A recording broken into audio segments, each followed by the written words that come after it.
Call the meeting of the order of May 20th, 2019. As City Clerk, would you please call the roll, please? Mayor Ford, Mayor Pro Tem Teeter, Here. Councilmember Madera, Present. Councilmember Frank, Present. Councilmember Davis, Councilmember Douglas, Present. Councilmember Huseman, Present. Councilmember Hurst, Present. Councilmember Guardiola. Present. Mayor Pro Tem, you have a quorum. Thank you. As you can see, the mayor's not here tonight. I'll be running the meeting for him. He is with staff out of town, working on executive stuff for the city. At this time, we want to go into an executive session. It's probably going to be about 30 minutes, and we'll have Mr. Sheasley inform us on this. Before you go into executive session, did you want to take a motion to excuse Mayor? Thank you, dear. I knew that. Why did I forget that, huh? That's okay. Okay, we need a motion and a second to excuse the mayor from tonight's meeting. I'll make that motion. Mr. Davis? I make a motion to excuse the mayor from the meeting tonight for official city business. Mr. Madera? Second. We have a motion and a second. Any other discussion? Hearing none, all in favor say aye. Aye. Okay, now we'll go into executive session, take about 30 minutes. After Mr. Sheasley will give us an update. I believe the city manager was going to explain that there were 2 executive sessions on the agenda, but there would be only one asked for this evening. Okay, Yes, just to reiterate Mr. Sheasley's message, we did have 2 executive sessions originally scheduled on the agenda. We've removed just one tonight that has to do with the Reunion Center development. So a motion for that executive session would be appropriate. Okay, thank you. Next, I need a motion and a second to enter into executive session pursuant to CRS 24-6-402, parentheses 4, parentheses A and E, to determine negotiating positions regarding potential transfer of city funds or real property for the formation of an entertainment district in the Reunion area. Also, all in favor say aye. Mayor Pro Tem, you need a motion and a second. Okay, yes, give me Oscar Madera. So moved. Mr. Huseman. Second. We have a motion and a second on the floor. Any discussion? Hearing none, all in favor say aye. Aye. We'll now go into executive session for 30 minutes, roughly.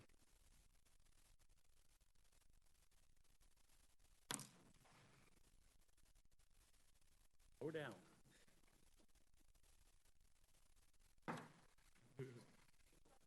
Slow down.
Okay, thank you for waiting for us. We're going to start the meeting again. Remember, we're going to stand up here for the Pledge of Allegiance and a moment of silence here in a minute. I want you to all think about next weekend.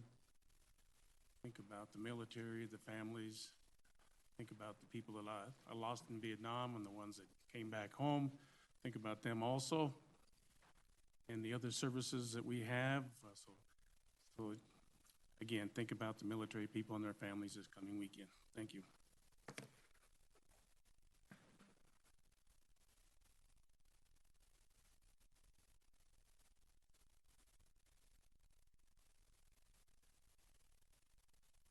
Pledge allegiance to the flag, States of America, to the republic for which it stands, one nation, under God, indivisible, liberty and justice for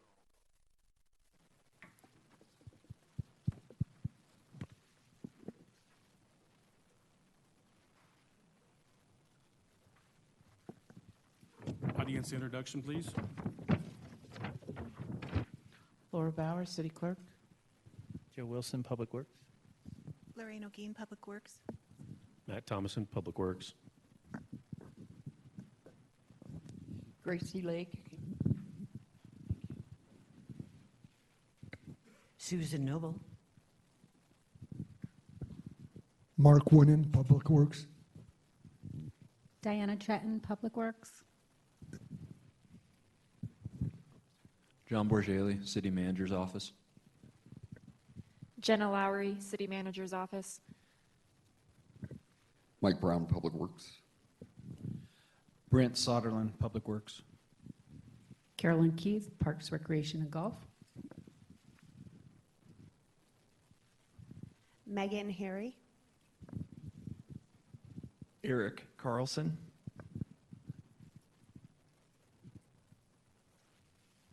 Sean Quavo. John Poynton, Adams 14 Schools. Mike Smith. Jean Tapia Smith.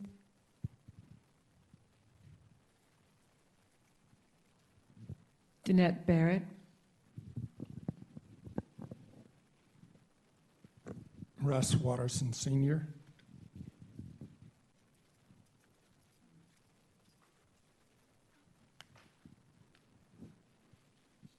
Alan Trudell, Public Works. Denise Kaza.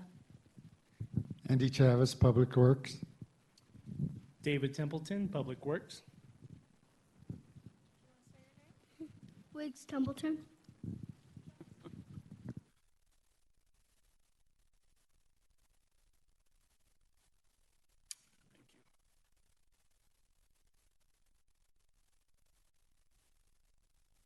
Okay, at this time, we're going to move into proclamations. I'd like to invite Public Works and staff forward, please.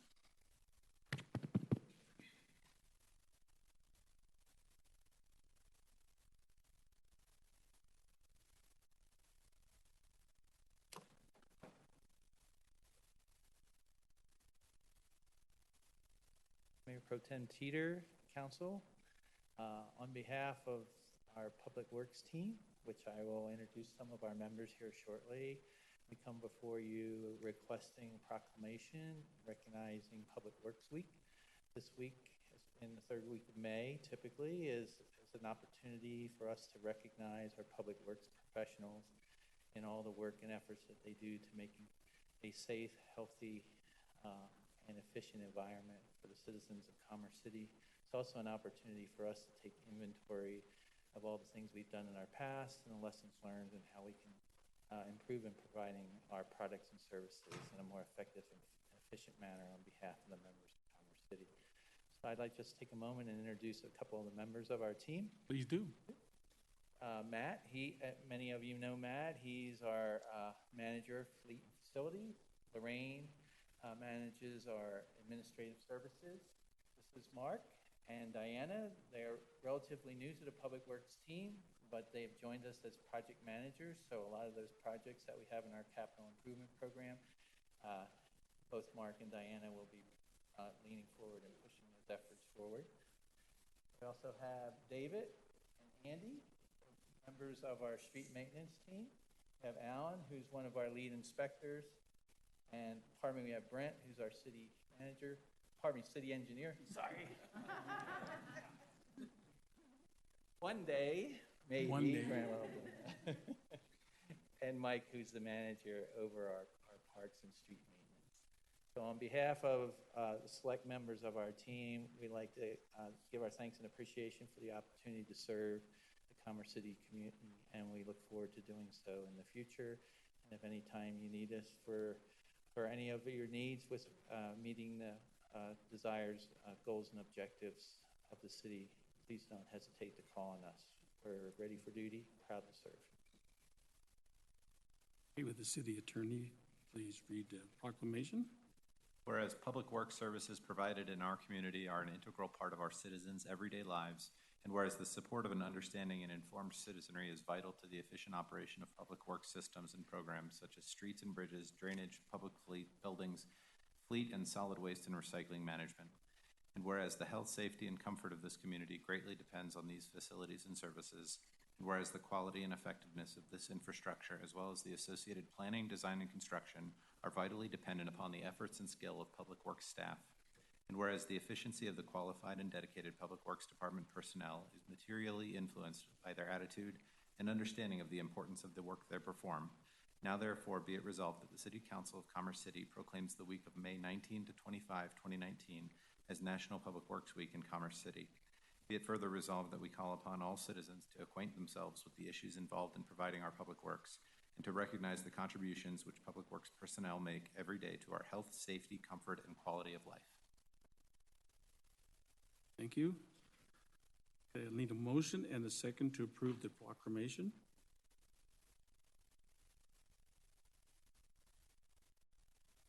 Mr. Huesman, Motion to approve the proclamation. Mr. Wadero. Second. We have a motion and a second on the floor. Any discussion? I'd like to say something. Steve Davis. Yeah, I would like to just thank everybody at Public Works, Commerce City. I know that that job often goes unnoticed by a lot of people as you're out there at 2 a.m. and Christmas and every other holiday when your phones ring and most people have no idea. It's much like the police department and everywhere else where a lot of people don't see what's behind the scenes at Public Works. I know that sometimes it's a job that's kind of nasty out there, and I certainly appreciate what you do because I've seen what you do behind the scenes, and you're away from your families often during holidays and other times when people need you out. And it's a cornerstone of any town and city to have Public Works. I mean, without you, no town would function. And so from me personally to you, I thank you for all the hard work you've done and make our city look the way it is and make it flow every day. Thank you. Mr. Douglas. Yes, I echo Councilman Davis's words as well. And Public Works, you guys are the face of the city. Majority of you interact with our citizens on a daily basis, whether you're doing something in the streets, plowing, parks. And so I appreciate everything you guys do. And I also support the fact that you guys have a bargaining union, and I'm very supportive of that. So thank you for your hard work. Okay, I'm going to put my 2 cents in here, Joe. Hey, thank you very much for you and your staff. I know we had a rough year there. We between Maria leaving, Michelle running it for a while, and then finally we're getting Joe on board. So I know it was tough for staff out there and the workers to finally get settled in here. But I know it looks like Mr. Wilson's been doing a great job. I've personally dealt with him all year long to do with the Dr. Cog board, and he has done a great job as far as I'm concerned so far with my end of Dr. Cog. And I hope you guys are all getting things finally settled down out there and move forward and do great things for us. So if you would, let's go down and take a picture. Mayor Pro Tem, you do have the motion still on the floor. We still got them on the floor? I think so. Okay, thank you again. I keep forgetting that part, don't I? Okay, we have a motion on the floor and a second. So all in favor signify by saying aye. Aye. Aye. All opposed? Okay, come on down.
Okay, this time we're going to move into citizens' communications.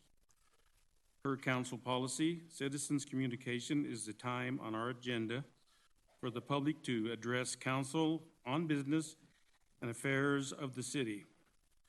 If you're here to speak on an ordinance or resolution that is not on the consent agenda, please wait until the item is called. City Council is not able to hear any comments on land use matters that are before or may come before council. Please reserve such comments for the appropriate public hearing.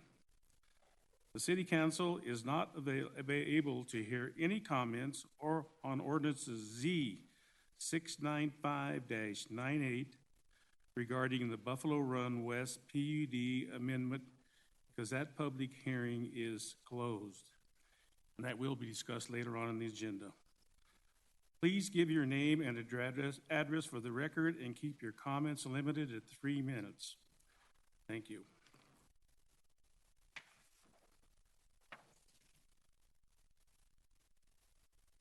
First, we have Sean.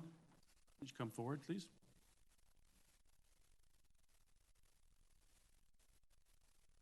Good evening, Council. My name is Sean Cuevo, and I live in Villages of Buffalo Run. Do you need my actual address, or is that enough? Address. Okay, 11754 Hannibal Street. I'm here tonight to ask all of you to put at least a 6-month moratorium on all oil and gas activity in Commerce City. 6 local governments have enacted a 6-month moratorium in their areas in light of Senate Bill 161, including our very own Adams County. However, that only includes the unincorporated parts of the county, and I ask you all to follow suit here in Commerce City. Over the last year, I've heard this council claim that it cannot declare a moratorium due to the state's preemption on the matter. Senate Bill 181 has changed that, and now you can act. In addition, the COGCC has just begun rulemaking. I've also heard this council claim that it doesn't want to act out of line with the state. It doesn't want to risk doing something that is misaligned with the state. As such, the council should wait for this process to complete in order to have a full picture of the new landscape that 181 has created. The best management practices that have been put out by this council a few months ago are now out of date. This is the biggest regulatory change for the oil and gas industry Colorado has seen in many years. And it prioritizes our health and safety. Shouldn't we take the time to see what we can actually do to protect ourselves? To see what we can actually enforce? I do not see why the city would proceed with any oil and gas activity when so much is in the air right now. I would love to hear from the council as to why a moratorium is not on the table already. We have reports of nauseating fumes in Broomfield, thumper trucks rolling through the neighborhoods of Thornton. You actually have the power to act, to do something meaningful when it comes to what this industry is trying to do in our city. There's nothing left to hold you back. Take a stand and at the very least, put a moratorium on oil and gas activity. This is our health and safety we're talking about. Give it the time and consideration it deserves. Thank you very much. Thank you. We only had one person sign up tonight, so is there anybody in the audience that didn't get a chance to sign up and speak? Please raise your hand and we'll start there. Okay. We'll start with this young lady on the right over here. We're going to need your name and address, please. Hi, my name is Laura Martinez, and I live on 6230 Pontiac Street. Good afternoon. Like I said, my name is Laura Martinez, and I'm here to talk about the pitbull ban that Commerce City currently has. The reason I'm talking about this is because in my AP Gov and Politics class, we have a project where we can advocate for a public policy issue at the state, local, or national level, and I decided to talk about the local level. I wanted to talk about the pitbull ban because I think it's unfair. I think that there's no such thing as an aggressive breed, and there's a such thing as bad owners. Just a little background on why I have this opinion. I've been volunteering at the Adams County Animal Shelter for a year now, and I actually got Volunteer of the Month in March, and I was the youngest person to ever receive the award. And my career goal is to open up an animal shelter right here in Commerce City, but that's a conversation we can have in 10 years. I wanted to mention that a neighbor that doesn't have the pitbull ban, which is Thornton and Westy, doesn't have that either.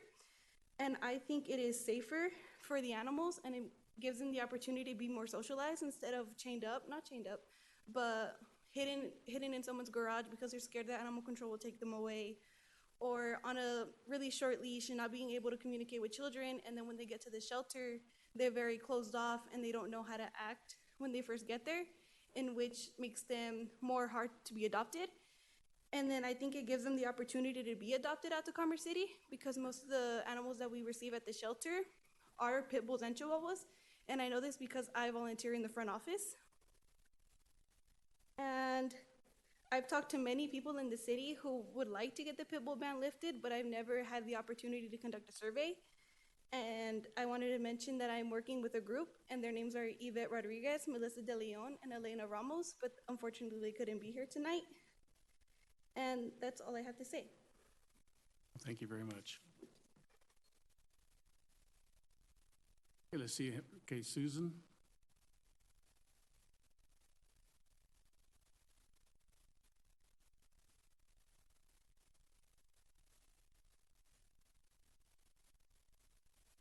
Thank you very much, and officially welcome Councilmember Hurst to your first full meeting.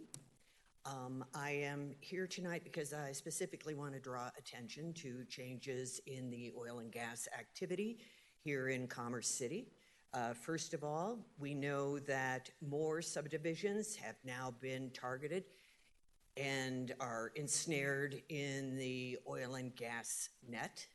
These include River Run, your area, Stillwater, and the Dunes. That's Great Western, likely to be the Jacobson site. Also, we learned last week, and I shared with you in an email, that the BLM, Bureau of Land Management, is letting property that it owns along the railroad tracks parallel to 85 for oil and gas activity, both the railroad and its right-of-way. That extends from about 104th up to 470. We know that an organization named Wild Earth Guardians has protested. I don't believe the city, however, protested that these would be let. So I think everybody should be aware that there is a lot happening here in Commerce City.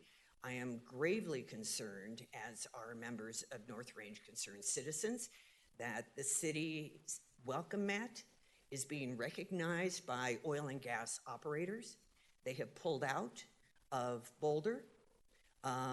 Extraction Oil and Gas had applied for spacing applications for City and County of Denver property. They have pulled out, Extraction has pulled out of that property because the City and County of Denver protested.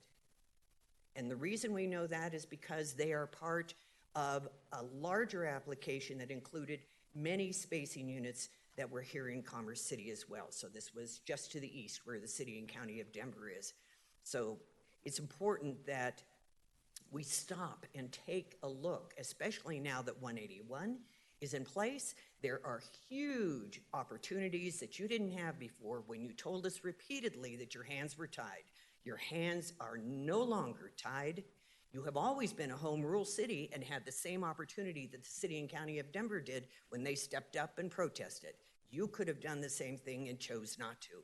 We're asking you to take these kinds of actions now and be very bold, because this is a quality community for a lifetime. Let's live up to it.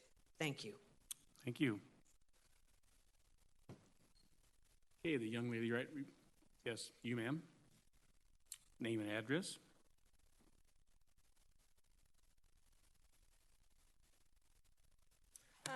Hi, good evening. My name's Erica Royer, and my address is 10243 Norfolk Street. I'm in Buckley Ranch East. And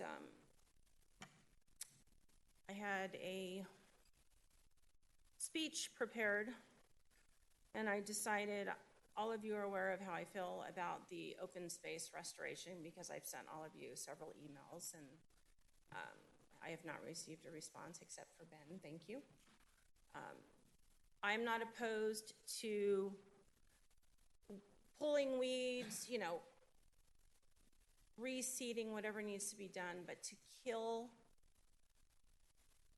healthy populations, it's wrong, okay? These animals are not sick, they're not injured, they're healthy populations.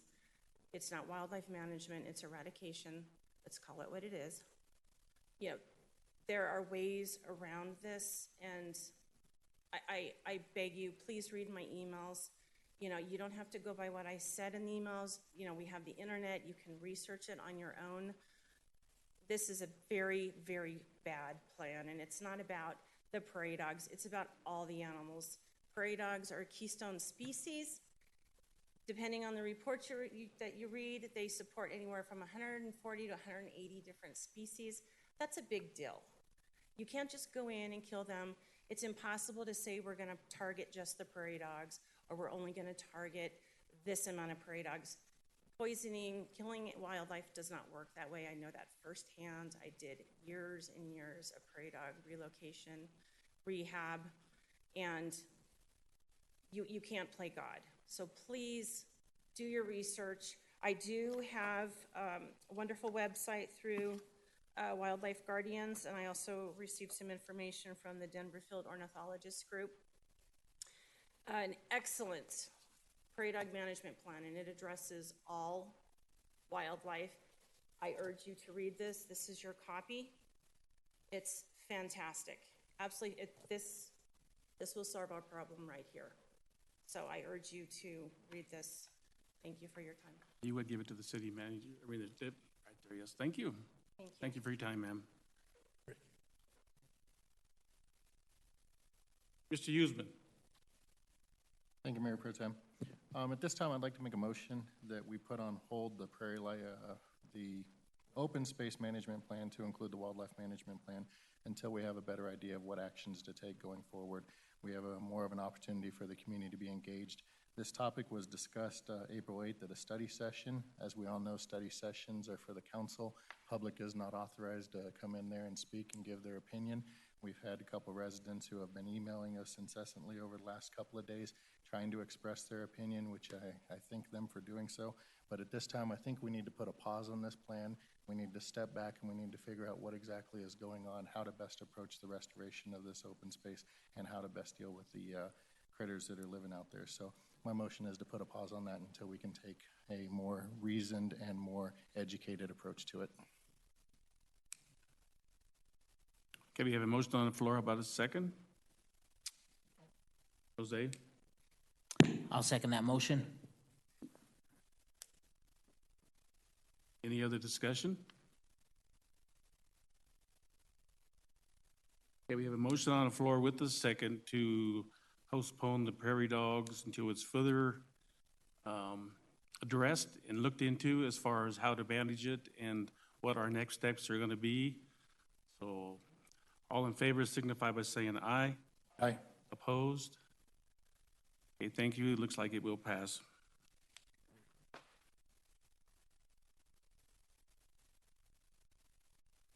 Mr. Davis. I'm sorry, Steve Douglas. Thank you. We had a couple citizens came up, talked about oil and gas issue, and I know at the end of our meeting, we're going to have a presentation on oil and gas tonight. But I just want the council to be aware that, since we didn't take action prior to the election of 112, and then throughout the session, we held off. Now that this is law, it is complicated. And we just had our first meeting with our advisory board, and I was kind of disappointed in what was discussed there.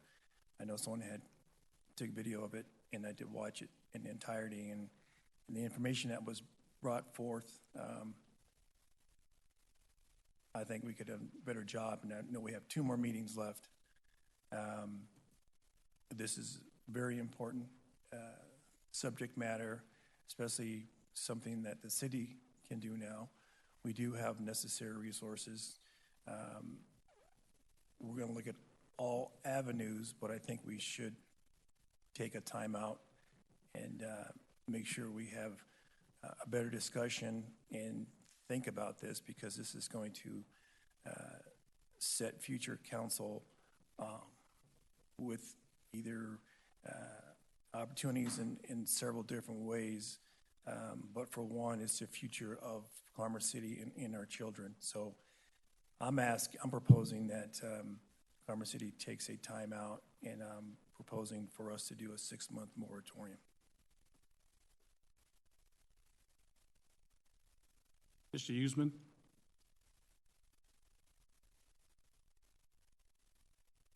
As before? Okay. Anybody else? Okay, thank you. No, that's time's passed. I'm sorry. Looking for a second. No second. There's a motion, sorry. Okay. There's a motion to put this on hold for 6 months and take a exploratory look at the laws that we can enact with 181 being a rule.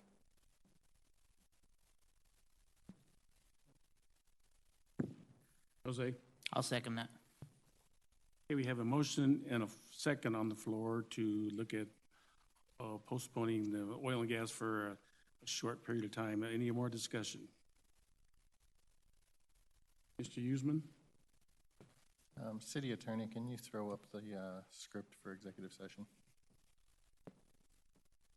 Yes, if you'll give me one moment, may I note as well that in order to impose the moratorium, it would require an emergency ordinance. That act could not be accomplished by motion only. So if there were a motion to proceed, it would be a motion to prepare an emergency or another ordinance for schedule at a future council meeting. If the desire was for that to be prepared and considered tonight, that would require a brief recess to prepare, and we'd have to read that in full. Okay. Would you still like me to identify executive sessions, or is that sufficient? That answered the question that I have. Thank you. All right. Can I remake my motion? Amend my motion? Is that okay with the second? Okay. I'd like to make a motion for the city attorney to prepare a moratorium to be read the first meeting of June.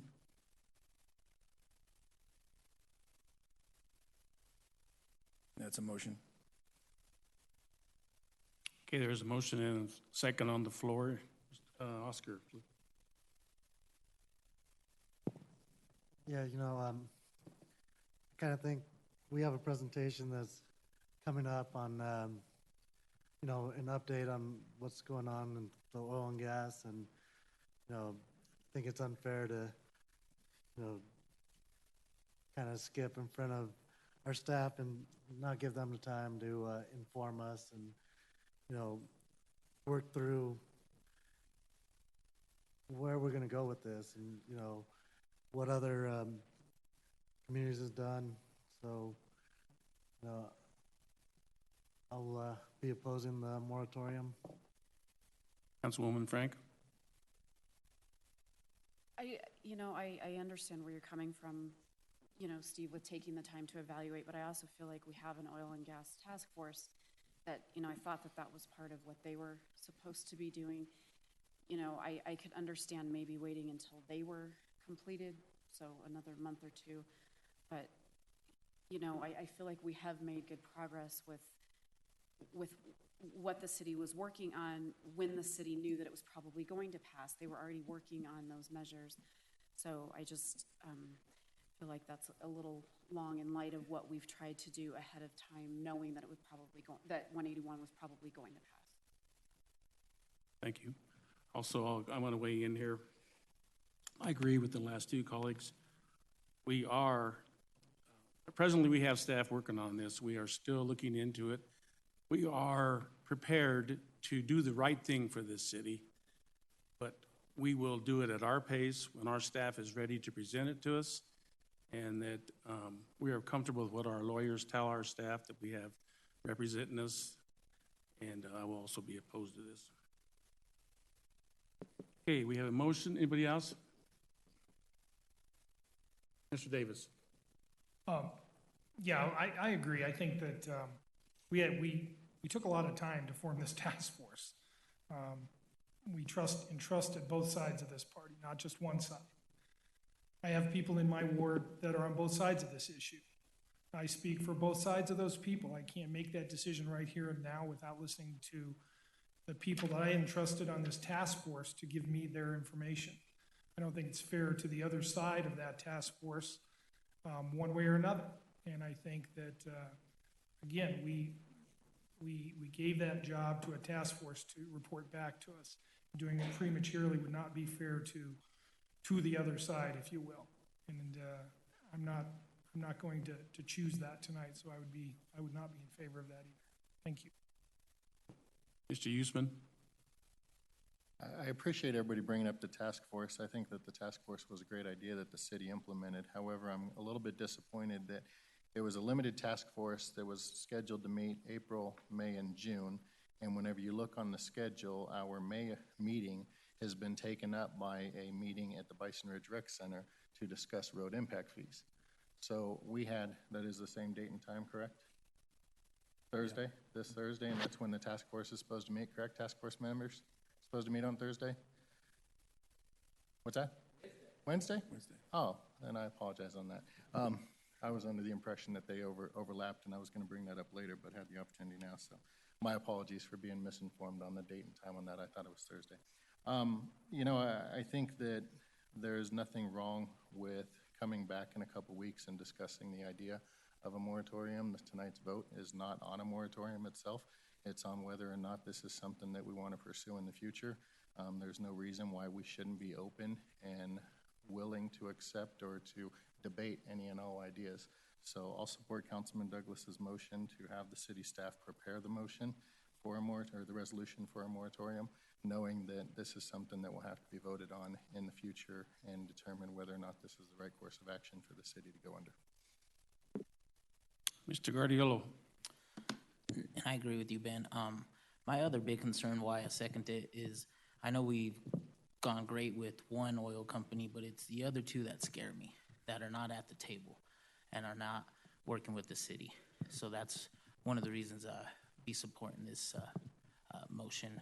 And just like Councilman Huseman said, we're not voting on it right now. We're going to get more feedback on it, and then we will vote on it at a further date. So that's the only thing that scares me, and that's why I support it. Mr. Hurst. I actually support the motion that was presented. To be fair, this is my first meeting. I haven't gotten fully informed from all sides, so that will also give me some time to hear from everybody in the city that wants to reach out, so I can make a decision that represents our whole community. It's kind of where I stand on that. I'm trying to make a decision for what everybody wants, not just my personal belief. Okay, Steve Douglas. Thank you. This does not, this won't take away or degrade any effort that's done in the task force. I'm sorry, the advisory force, advisory committee. This only puts in place a time for us to discuss things. We can, and if we feel that we are ready to vote and change things, we can also do away with that 6-month moratorium. We can, so just to say that 6-month moratorium does pass, we can also, take as much or a shorter period of time to make a conscious decision on our future. So that's why I brought this motion up, because there's not just ourselves, but there's other cities and counties have put a moratorium in place to safeguard and make sure they're making the best decision possible going forward. Because once the decision is made and we do entertain certain things, that's going to be the law of the land for Commerce City. So that's why I asked him to look at our attorney, look towards our attorney to put a moratorium language in place in 2 weeks to come before you.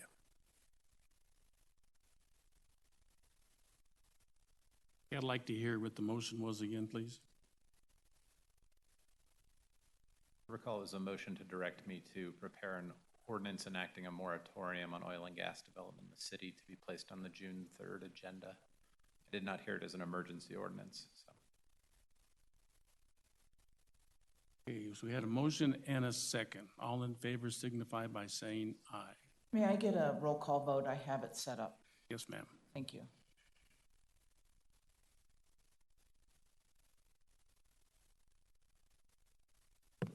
Great.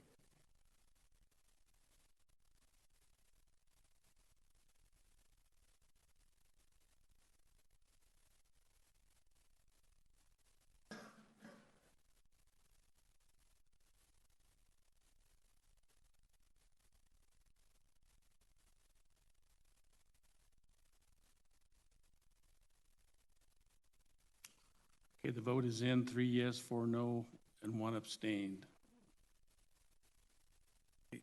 I hit yes on mine. Went through.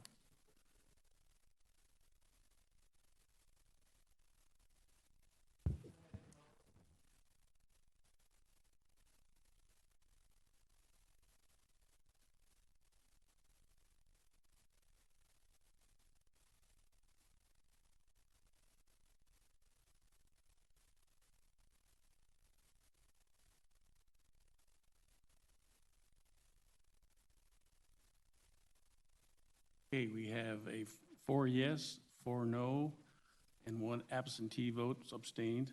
So, Mr. Attorney, how do we handle this? The motion does not carry as it did not achieve a majority. Thank you.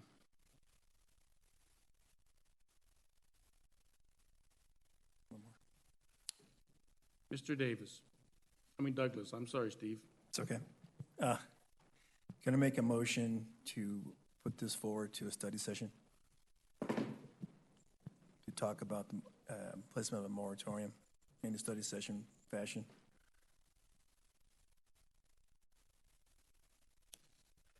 Would that be okay? Maybe going to make a motion for that, or is that something I can direct council? I would leave that to the mayor pro tem to determine, Okay, we have but it is a motion to do that. Whether you'd want to do that in executive session or not, if you want legal advice during it, beyond that which provided previously, it would better be to schedule that at a regular meeting for an executive session or a special meeting on the night of a study session. So it depends on what the purpose of the study session would be. Okay.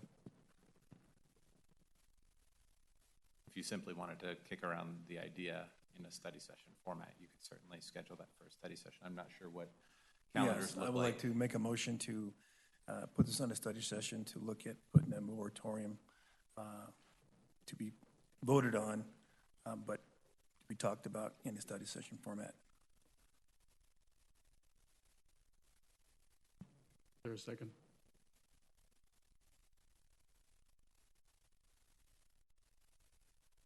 Okay, we have a motion and a second. Any discussion? Ben?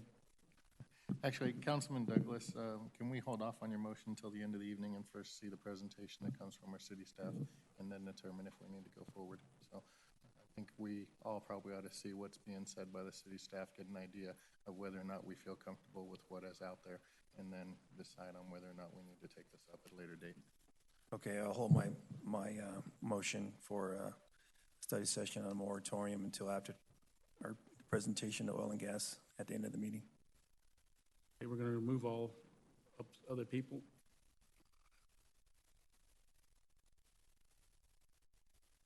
Okay, at this point in time, we're going to move on to the consent agenda. The consent agenda includes items that are routine, procedural, informational, self-explanatory, and non-controversial. They are presented to the council for a single motion and vote. Any member of council may ask to remove a specific item for further discussion and a separate vote. Tonight we have 5 items listed under consent agenda. Does any council person wish to remove one of these?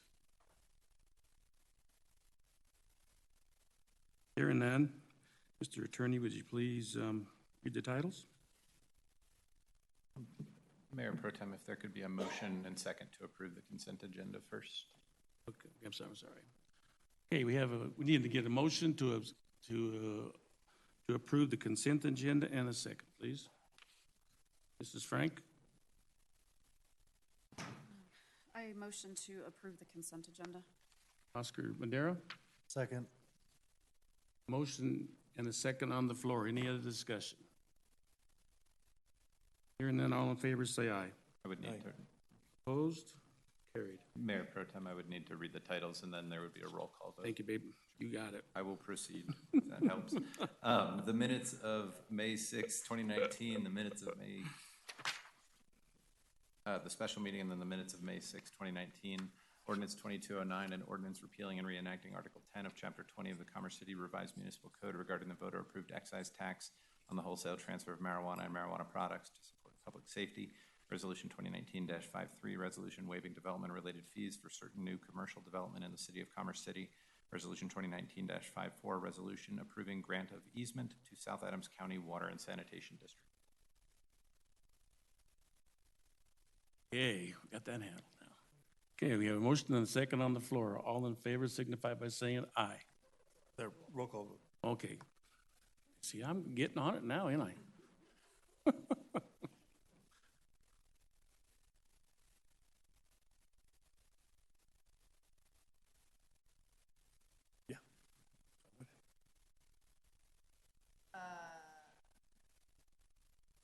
Yeah, and it's showing as a yes vote. I didn't do it.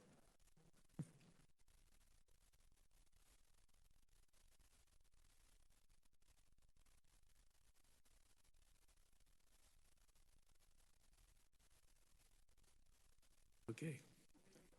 Thank you.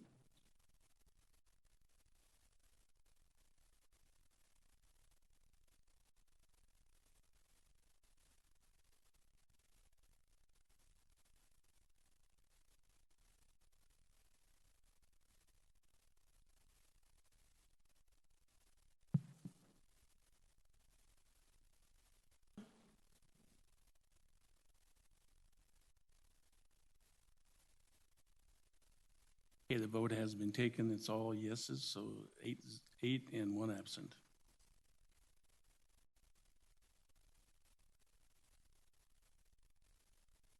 Okay, we're going to move into ordinances on first reading. Ordinance 2211, DIA Mitigation Project Budget Amendment. Does anybody on council have any questions regarding this ordinance?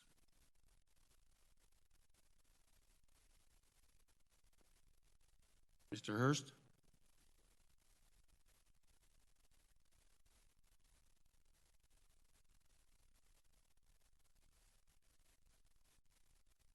Council?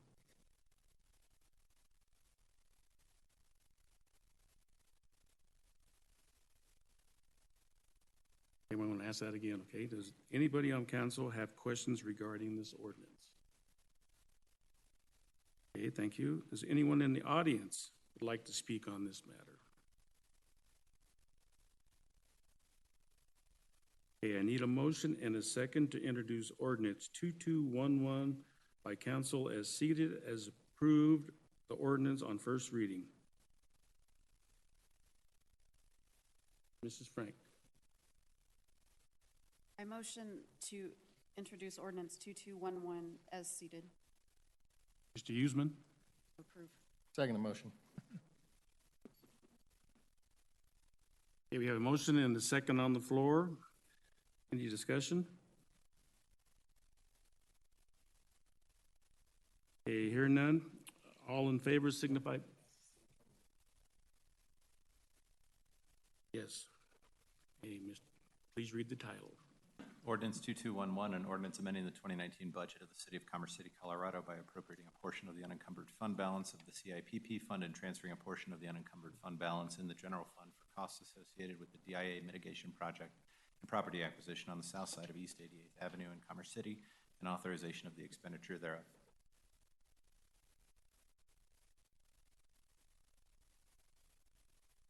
Okay, we got to, what time to vote, please? It'll be a roll call vote.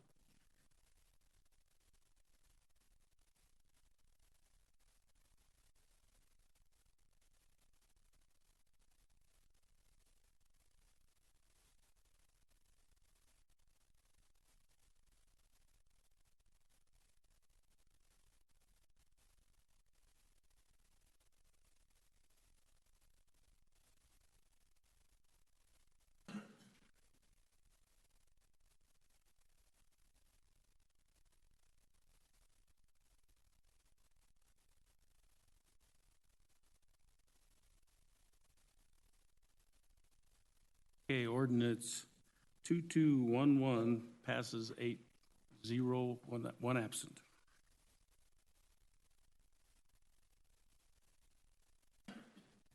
Moves on to ordinance 2212, Veterans Memorial Park Budget Amendment.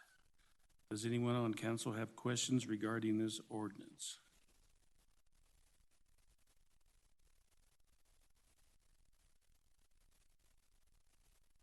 Jose?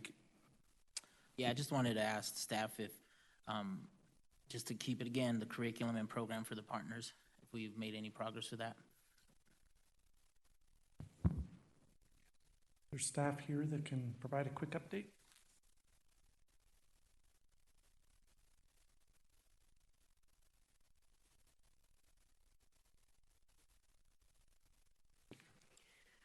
Honorable Mayor Pro Tem, City Council, Councilman Wadiola. Staff has met with representatives from Shane's Inspiration, actually via phone, because they're out of California. And we have gathered information on the curriculum. It is not a curriculum you have to purchase. We're looking at what our opportunities are. We actually have a site visit in Greeley set up early June because they've done some work with Shane's Inspiration and implementation of programming of inclusionary play structures. So those are the steps that we've taken thus far. Eventually I would anticipate bringing back information to City Council and potentially even policy around the idea of inclusion. Thank you. More information with the budget process. That simple phone call, that's awesome. Thank Alrighty. you. And another thing, Brian, after, if this gets approved, when will the first press release to promote this this project will go out? Has any work started on that? The short answer is no. And yes, there will be a communications strategic planning in regards to the unveiling of the overall Veterans Memorial Park renovation, but especially the inclusionary. That's actually something we did talk about with the Shane Inspiration folks, what and how they've kind of worked through that process, because that's really important from the standpoint of the programming aspect following the opening of a park. Cool. Thank you. If we could just be on top of that every step of the way, I think it'd be a big boost for our city. Thank you. Is there anybody in the audience that would like to address this?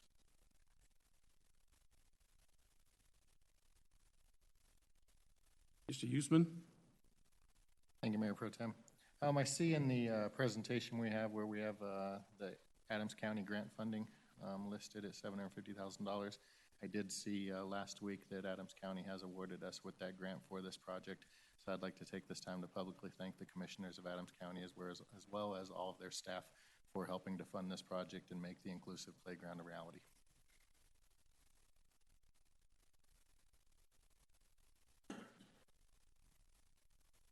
I need to get a motion and a second to introduce ordinance 2212 by council as seated and approve the ordinance on first reading. So moved.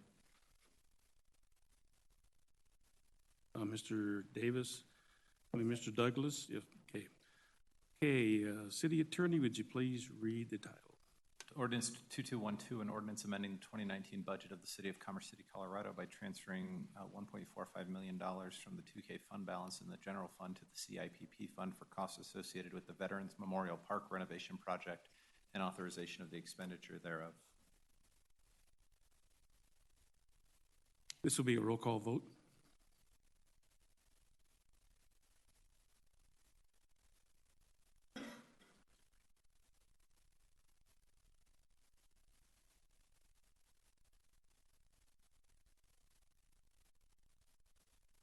Unanimous, 8-0, 1 abstained from absentee.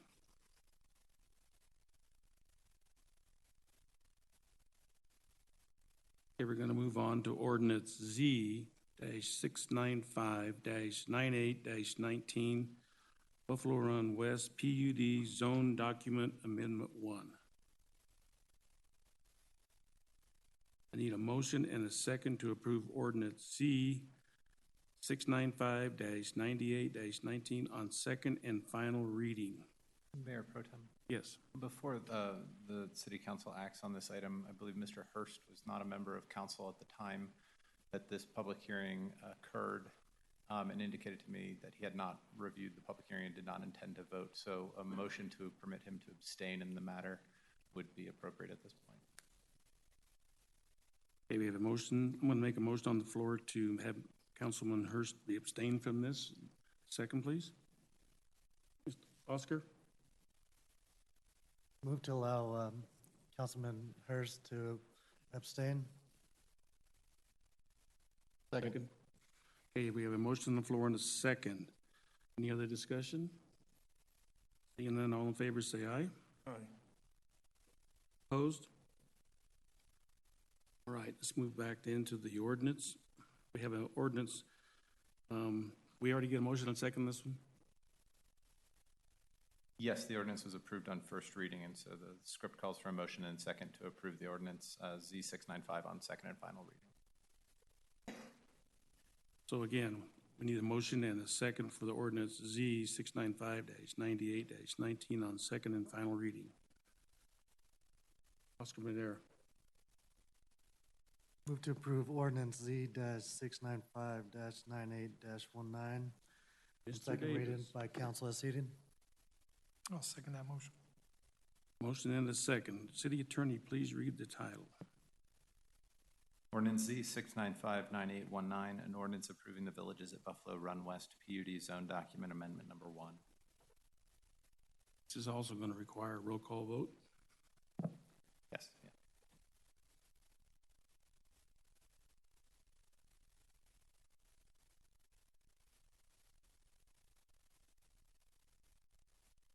May remind council that I think you're well aware that on this one, a vote of 5 would be required to overrule the Planning Commission in any event.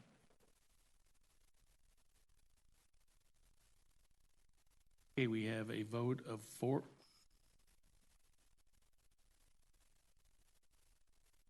That would mean that the motion, We the lost ordinance it, would Laura. pass. Anyways, we lost up here. So it was 4 vote, 3-0. 3 no. 1 abstain and 1 absent. It does pass on the second reading. This time we need a presentation from the Active Adult Advisory Committee.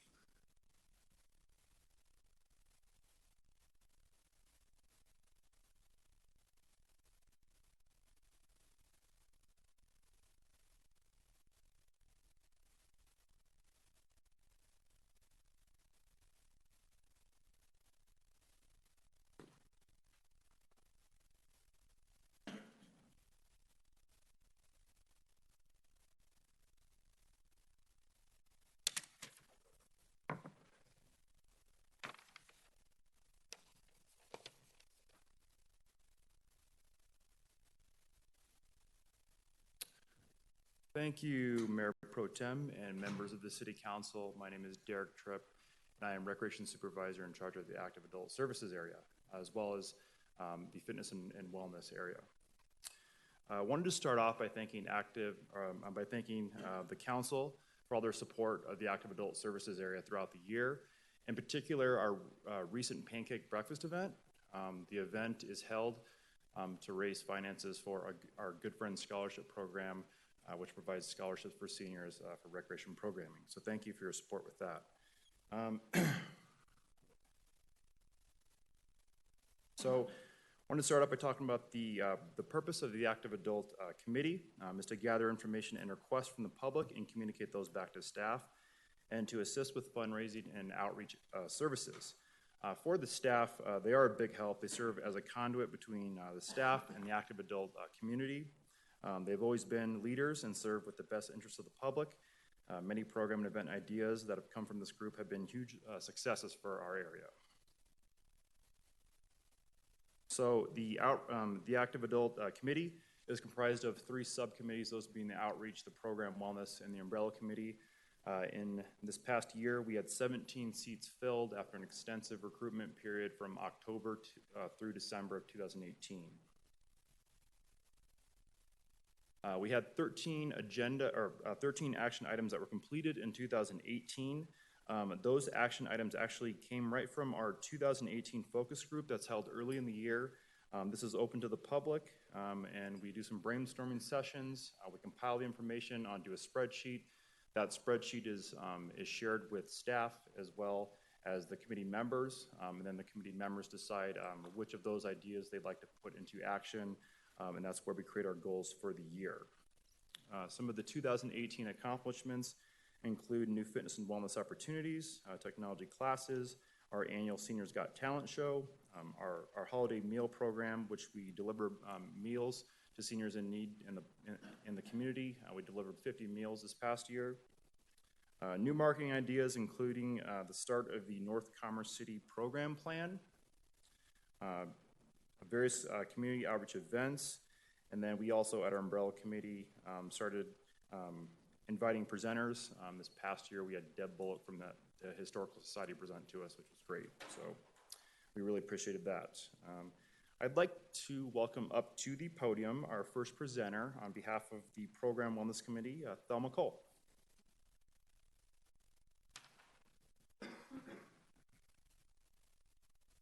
Good evening, Pro Tem Mayor Teeter and Thank you. City Council.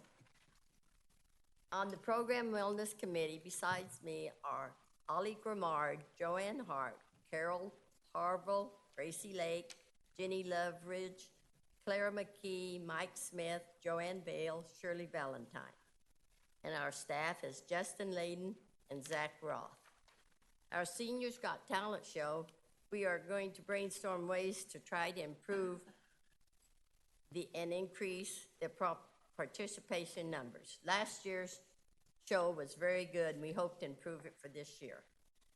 Our music therapy program, it's a committee we'll host that utilizes instruments to promote mental and emotional healing.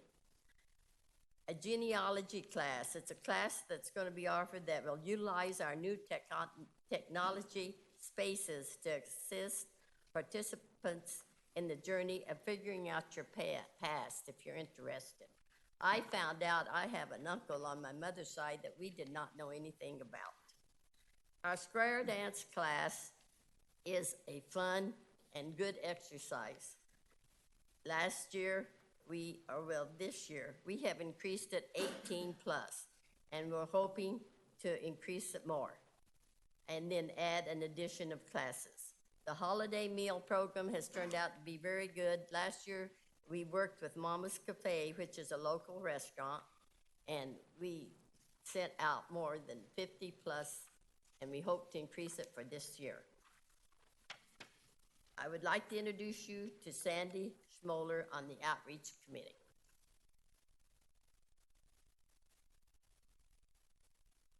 Council, thank you so much for giving us this platform to tell you about some of the activities that we do. Of course, we're a committee. You know, a committee, we've got to meet. The Outreach Committee consists of Carol Boyd, Reba Drotar, George Maxey, Tilly Villarreal, Linda Wolf, Francis Zajac, and our staff, Vicki Masters and Jody Hardy. The reason for our committee is, again, to reach out. So that involves activities, marketing materials that we've given out at different activities and events that we've been involved in. The card rack at Bison Ridge and also at Eagle Point, so that everybody knows what we're doing. We had it all, not only in English, but also in Spanish. And we also have them in businesses around the community in a little plastic folder. Just telling about the Good Friends Scholarship, hoping to get more people involved in the Adult Center.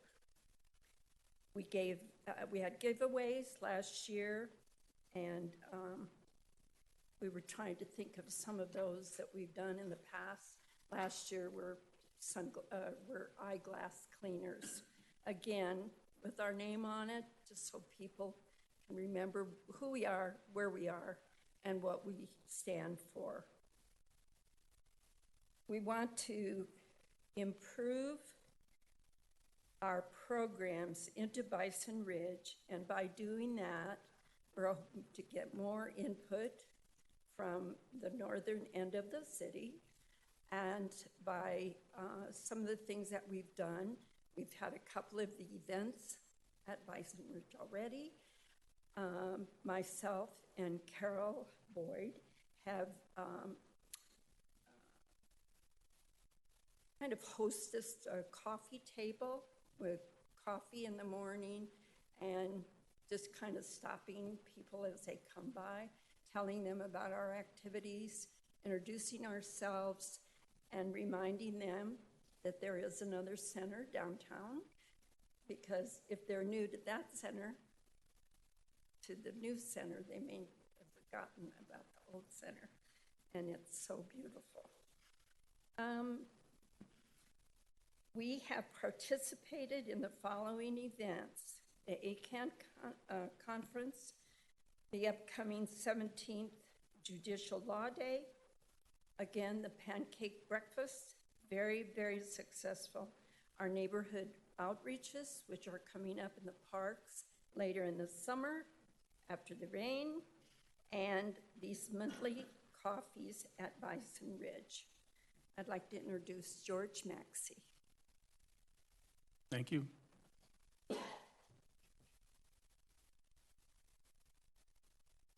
Mayor Pro Tem, councilors. I am George Maxey, a longtime volunteer advisor to the Commerce City Active Adult Center. I am speaking for the overarching umbrella committee, whose members are Carol Boyd, Gracie Lake, Jenny Loveridge, Clara McKee, Joanne Vale, and staff member Derek Tripp. I will not repeat what those who have preceded me have said about our current activities. The Umbrella Committee serves to correlate our various committee activities and implement contacts to understand the community-wide services and resources that may benefit what our center is tasked to do. In doing this, the committee questions future possibilities and their implications by including local tours and recruiting new committee members. While neither we nor anyone else can successfully predict the future, our efforts serve, hopefully, to keep the system from making errors in future planning.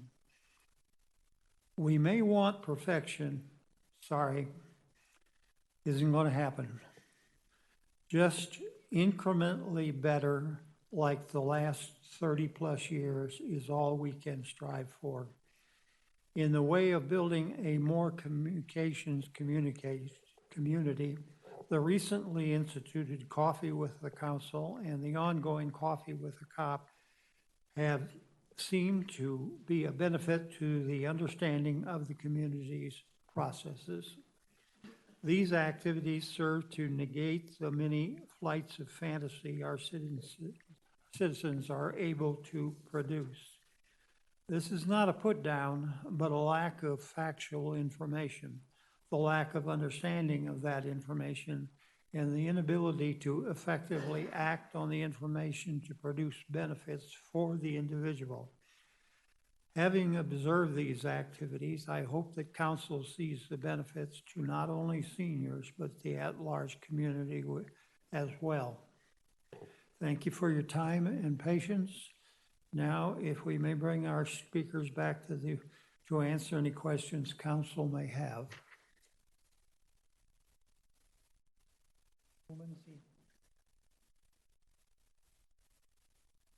Hey, does anybody have a comment that they'd like to ask?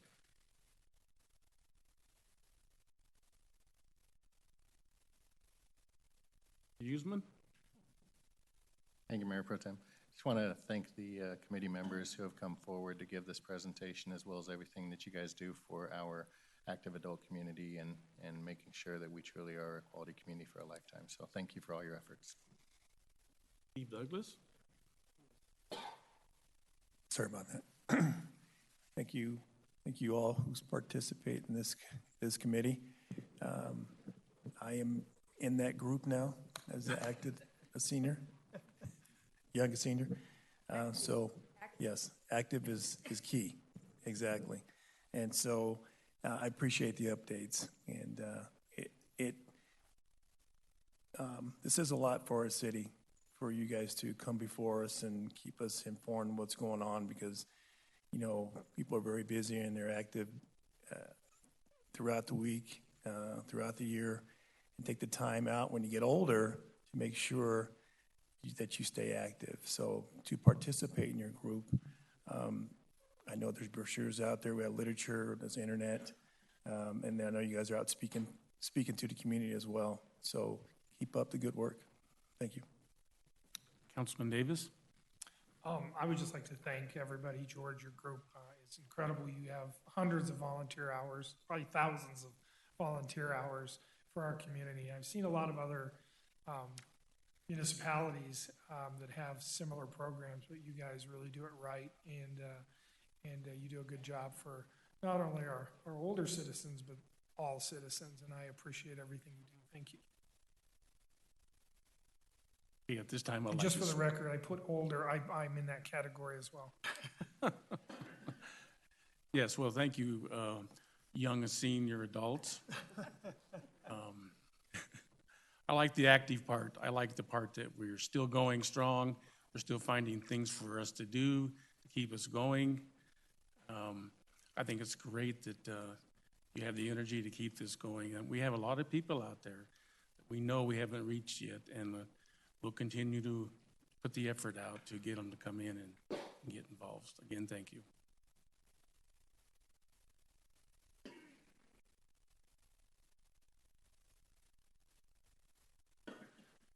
Okay, next we have the report from Intelligent Railroad Systems.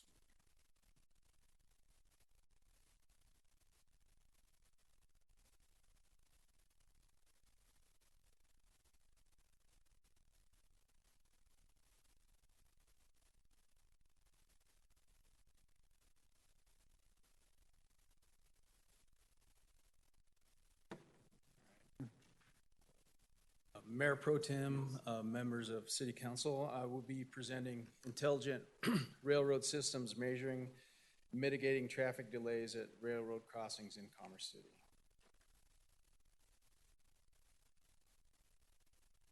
So just as an overview, I'm going to be talking about the purpose and need, the technology, how it works, some notional study locations, the cost of the project, funding, and then our next steps. So our purpose, we want to implement a project to measure and mitigate traffic delays at railroad crossings in Commerce City. And possible locations include along the Union Pacific Railroad, basically from 120th Avenue all the way down to 56 near Suncor. Then we also have the Burlington Northern and Santa Fe crossings, and basically that's 104th down to approximately 72nd Avenue. So we want to investigate options to address these kind of traffic delays that we're experiencing at the railroad crossings. And we'll use driver information systems, some improved signal timing, and possible grade separations at certain locations. And the last thing we want to do is implement a pilot program at designated crossings. And that will be based on our initial traffic delay studies. So this is kind of some new technology. It's kind of innovative. We'll be using Bluetooth to be able to count the cars that are crossing these crossings. And then we'll also be using radar detection at the railroad crossings. And the advantages of that is we don't have to put this detector within the railroad property, so we don't need their permission. And it's relatively flexible and mobile, so we can use the technology at multiple locations. And we could possibly, in the future, use the traffic data to do some integrated driver information and messaging systems. So we could have message boards at certain locations to try to give real-time data to drivers. So how it works, so we'll have a trackside detector and system assault the railroad track, and that'll measure how long a crossing is blocked. So in the other part, we'll have Bluetooth sensors that will, you know, a lot of folks have Bluetooth in their cars, so it'll detect when cars pass the sensor, and then it'll measure the distance between the two Bluetooth sensors on how long it takes a car to get from one location to the other. And then based off that, we'll use that analysis to produce a detailed traffic congestion report. So we have some notional locations that we picked, and they're all along the Union Pacific Railroad. So we have 120th, 104th, 96th, 88th, and 72nd Avenue. And then on the next few slides, I'll kind of show how we want to set these up, these notional crossings. So at 120th in the Union Pacific, we'll just be measuring basically to the east by Highway 85, and then we show our other detector at Pontiac or Potomac Street. And based on how far the backup is, I guess we could move the one to the east to Peoria. And then the next one we have is 104th at the UP.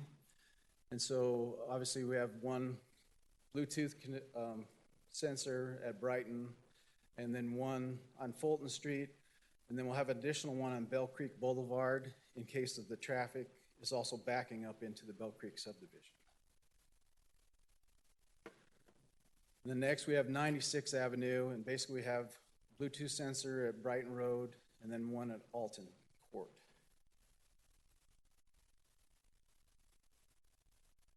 And then 88th Avenue, one at Brighton Road, one at Ulster, and then also an additional one on Rosemary to, I guess, determine the backups on Rosemary when the crossing is blocked there.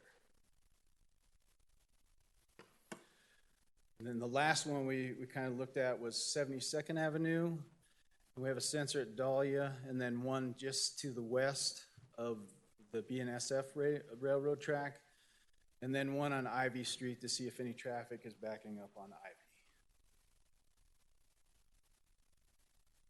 So the estimated cost, so we have our train detection sensor, and then we have our Bluetooth sensors and a solar kit, software licensing, and then railroad crossing railroad crossing locations. They do a calibration to make sure the system working. That's the same with the Bluetooth, excuse me, the origin and destination pairs.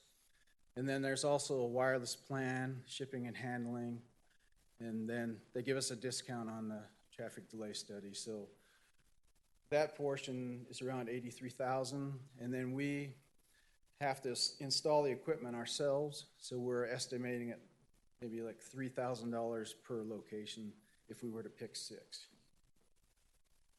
So I guess the total cost for the initial project would be about $100,000. So in this year's budget, under Railroad Intelligent Transportation System, we have $160,000. So we'd like to do the initial study for $100,000, and then based off of that, we would pick like a pilot location where maybe we could do more of the interactive messaging to try to alert drivers. And so for a future budget, we asked for $100,000 for 2020, and that would be to implement this technology at a couple other different locations. And also we would use this technology to maybe improve our signal timing plans at certain locations. And maybe it also would help us to, I guess, get good data for the grade separations that we're proposing at 120th, 104th, and 88th. So I guess our next steps would be to contract with a provider, and then we would install this equipment at 2 locations at a time. And so we would monitor these locations. It takes about 6 to 10 weeks. Excuse me. So relatively, we're thinking maybe 4 to 6 months to gather initial data. And then after that, we would pick a location for the pilot project to do the interactive messaging. So I guess we're looking for any questions or any input on any other crossings that you may feel that we need to take a look at. Thank you for the presentation. Councilman Davis? Thank you for the presentation. Is there any federal funding or grants available for this that you know of? Not that I know of. I don't believe we have any federal funding Nothing. for this. Could be wrong, but you know of any? Okay, thank you. Councilwoman Frank? So if we were to, if we're doing them two at a time, let's say that, you know, we monitored 2 intersections, we wanted to go ahead and do the signage at those 2 and then move them to 2 more tracks, would we be looking at what, 2 to 3 months possibly to have signage? Well, so what I'm proposing is we would do 2 locations and we'd probably do like 6 total. And then whichever was the worst one, that would be the one that we would implement the pilot program on. So based on which crossing has the worst traffic delays based on blockage from the railroad. Yeah, I feel like though if we, you know, could make quicker progress on that with notifying residents, because this has been such an ongoing issue and we already know that 104th is horrible. We know 120th is horrible, you know, and those continue to back up additional roads. I mean, they're all kind of bad, but, right. You know, I feel like we have some really major impacts, especially to like 104th when the train blocks that I would just prefer to see the signage moving faster than waiting until we have all 6 done.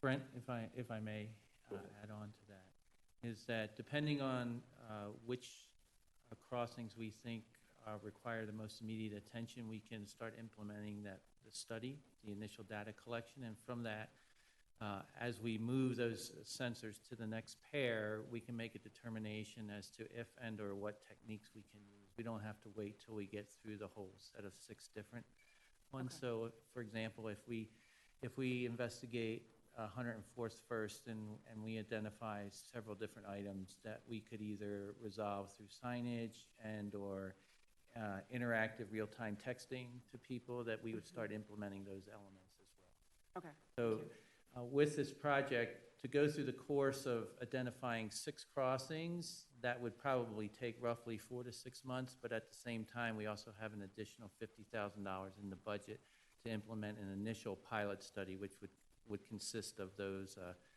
signage as well as the interactive media to communicate with drivers. Okay. And then following up as well in 2020, we have an additional $100,000 to identify and work corrective actions at 2 additional locations.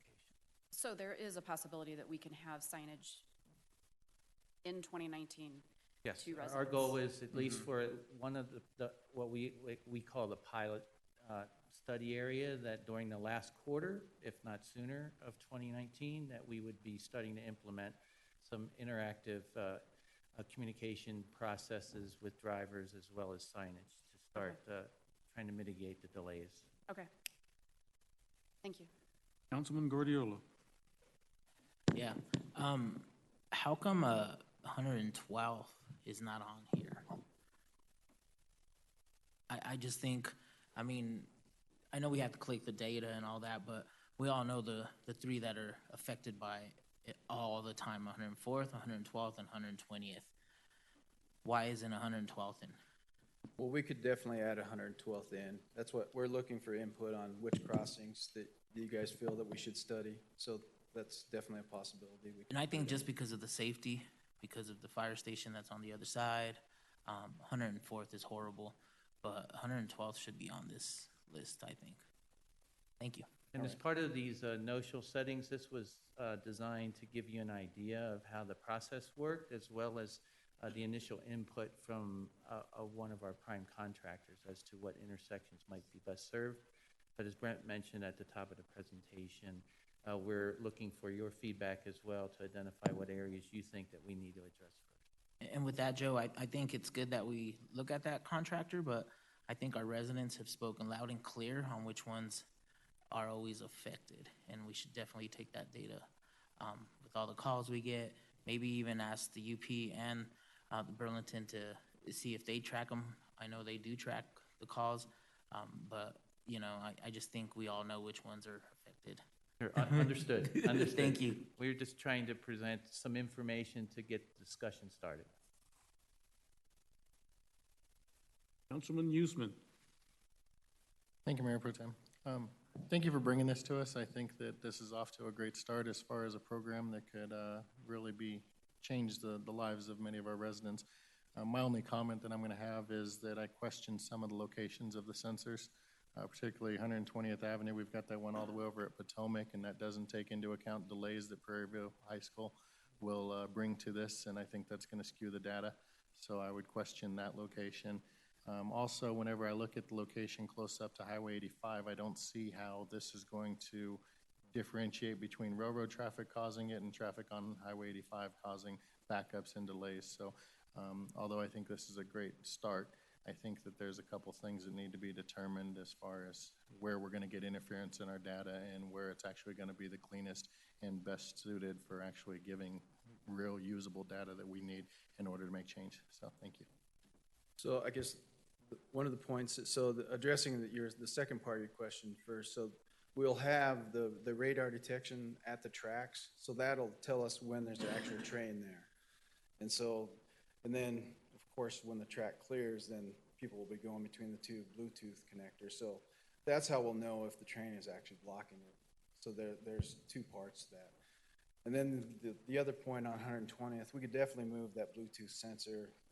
It's to the east. I was thinking Peoria. When I first looked at it, I thought, well, it's probably a little too far away.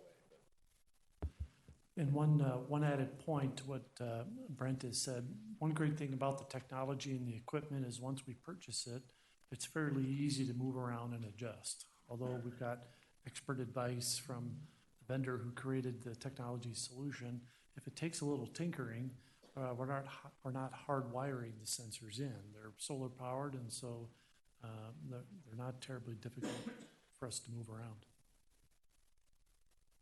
Councilman Douglas.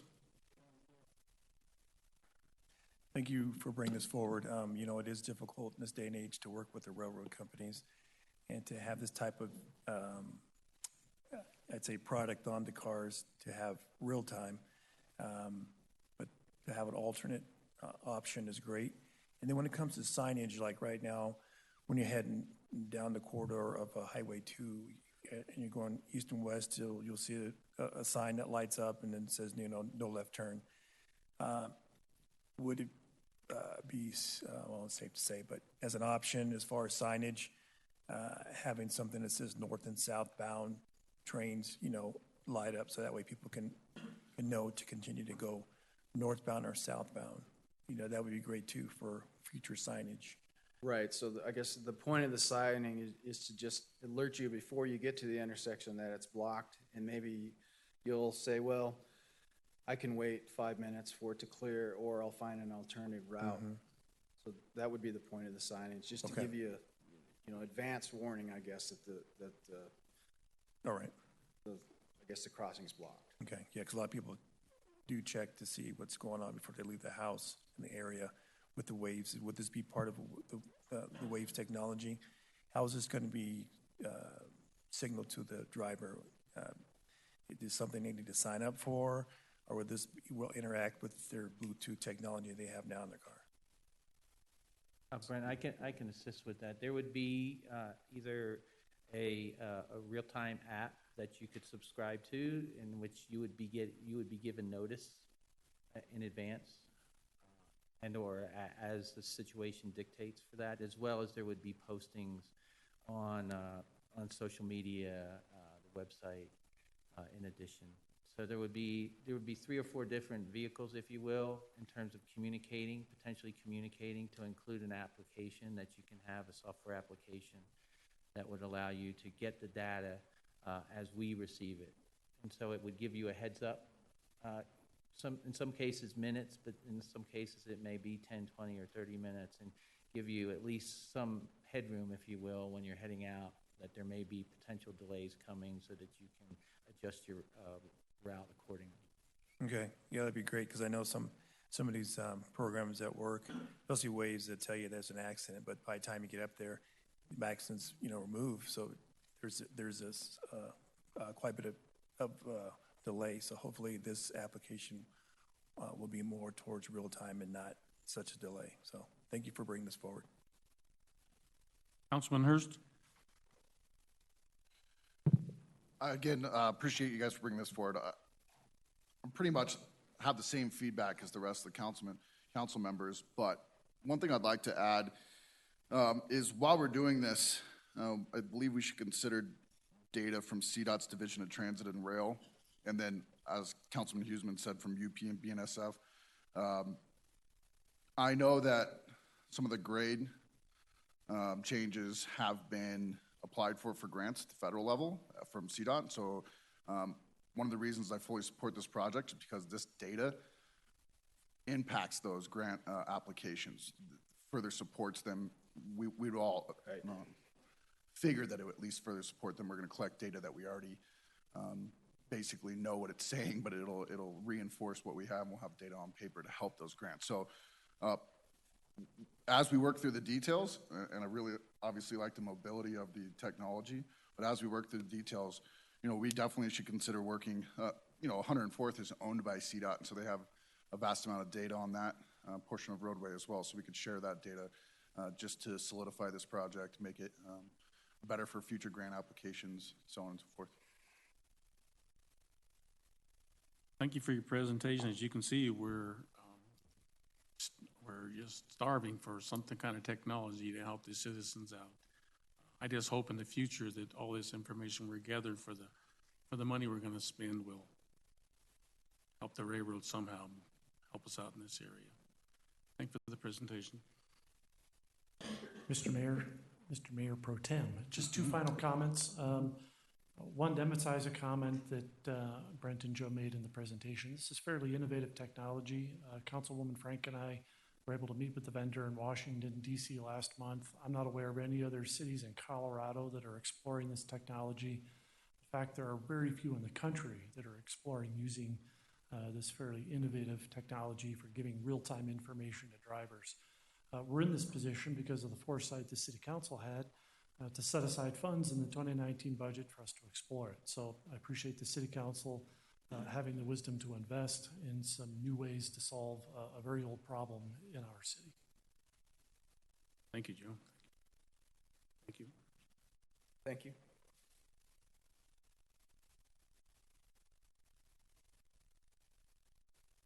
Okay, we're going to move into administrative business. Ryan McBroom to make the monthly oil and gas updates.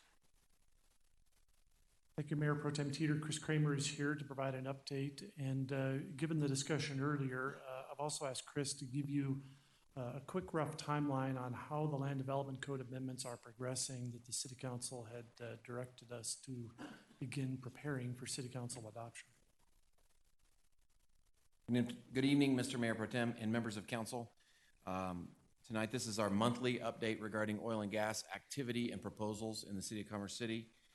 And as always, just to kick this off with any submittals to the city itself with oil and gas permits or regional operating agreement, no official permits have been submitted to the city, and that's been the same over the past few months as well. For the three categories of state permits that the city has been providing information to City Council on, the first is the spacing applications, and of the three spacing applications, which lay out general areas for operators to explore minerals, there has been some activity in this area, and you can see the specific spacing units that are highlighted in blue.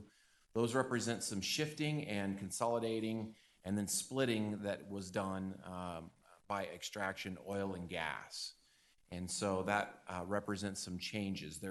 The actual area itself was somewhat changed from the spacing units that previously had gone on to Denver International Airport, and the spacing units were changed to no longer reflect those areas.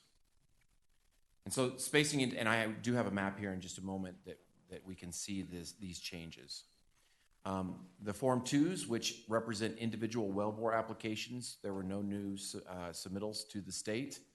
And then Form 2As, which represent individual well pad sites, there were no applications received at the state level on those as well. So here's the map I was referring to. The areas at Denver International Airport were over in this area. The spacing units, I think, had previously gone east-west to cover those. They changed those to not go over into Denver International Airport. Since I think a majority of those mineral interests were owned by Denver International Airport, I think they must not have had agreements or something along those lines in place with the airport. So those spacing units were changed in this area. And then we also see the Great Western spacing unit that is proposed north of 112th along Havana. So this is, for the most part, most of these have been here prior, but there have been some changes for the spacing units. Well pads and individual well applications to the state are unchanged. The green dots that you see on the map represent the individual well pad sites, and again, those are the ones that have remained unchanged since our last one.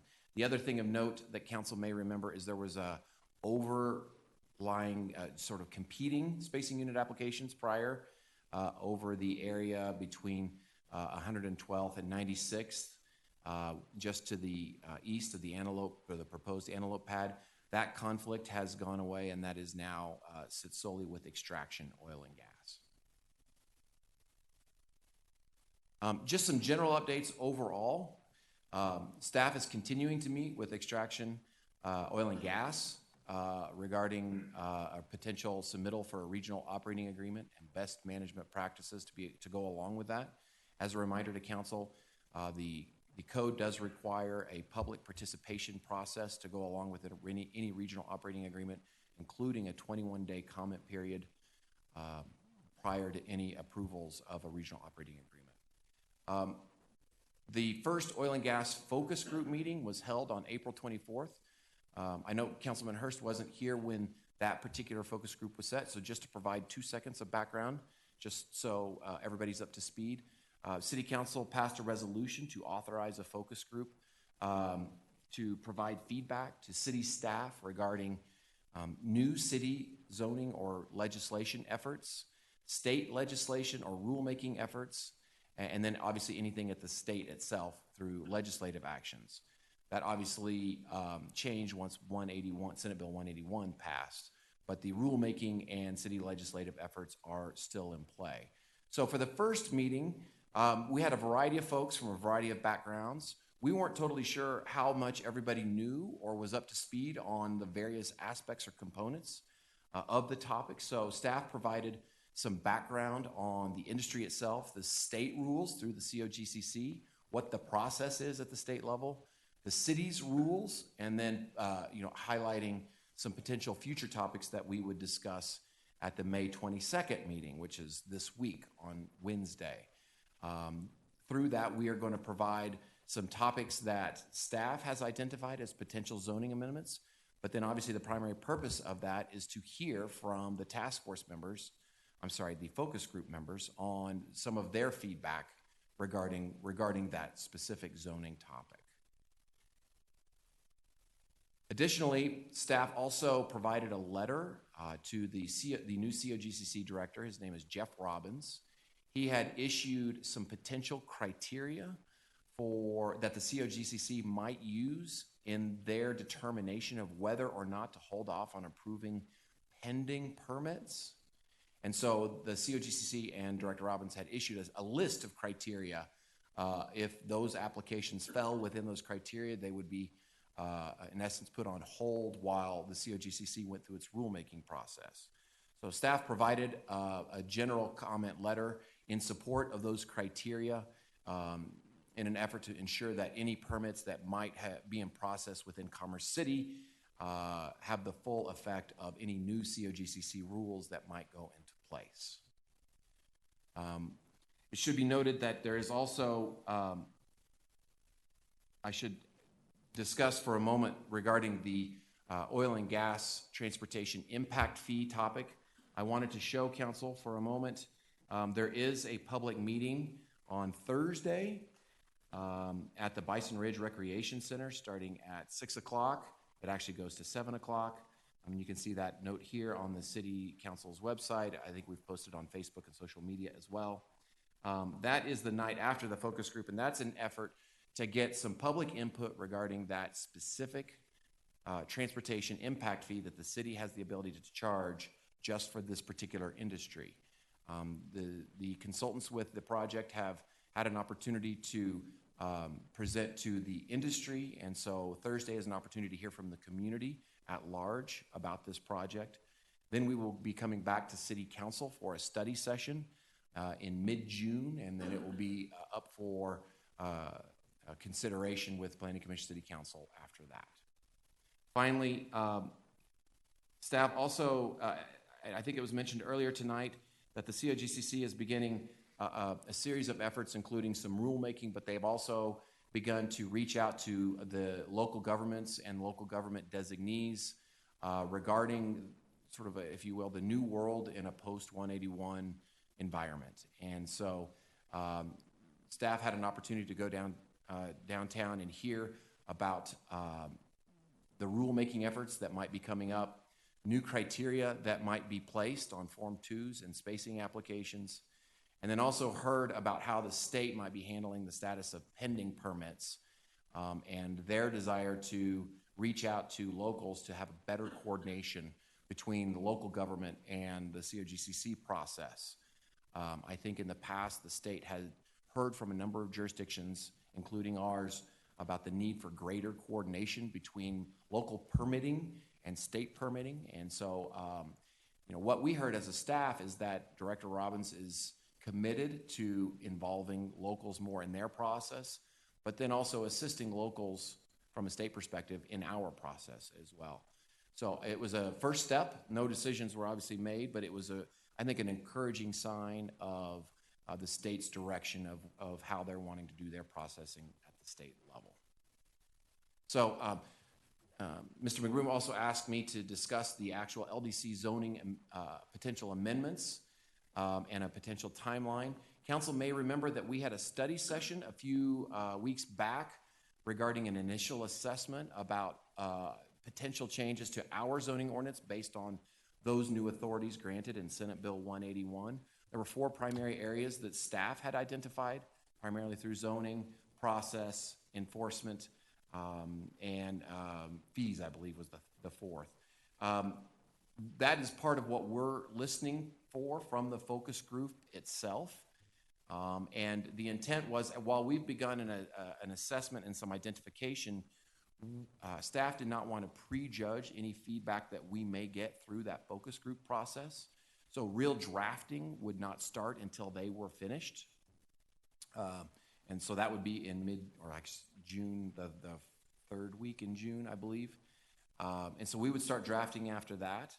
And so I think it's reasonable, assuming that new issues don't arise, and that's entirely possible. But assuming that we've got a good handle on the topics that need to be addressed through the zoning ordinance rewrite, I think it's reasonable to expect a late August, early September study session with City Council and Planning Commission to give a heads up, to give an idea, to get feedback from City Council about what possible zoning changes might come. Then once that feedback has been received, there's an opportunity for staff to then do final drafting of actual legal language and code amendments to bring back to City Council, well, Planning Commission first, the following month, and then City Council the month after that. And I don't know if you have any additional. Okay. So at that point, this is the monthly update, and staff is available to answer any questions council may have. Councilman Douglas? Thank you, Chris, for this monthly update on oil and gas. Questions about, Thursday you're asking the community on fees, impact fees. And then when it comes to land development changes in those codes, I would hope we would give our citizens the opportunity to weigh in on that as well before it comes to the council to actually do the same thing we're doing with the fees, road impact fees. We should do the same thing with our Citizens for Land Development Code as well. Absolutely, Mr. Douglas. I couldn't agree more, and that's a standard practice for us. And so there would absolutely be public input, a public input process associated with any zoning amendment. Okay. I know earlier I had asked for a moratorium, and now from what you're saying, nothing will, as far as the process in case something comes up, this won't be discussed until maybe late August or early September, correct? That would be the study session. Right. Okay.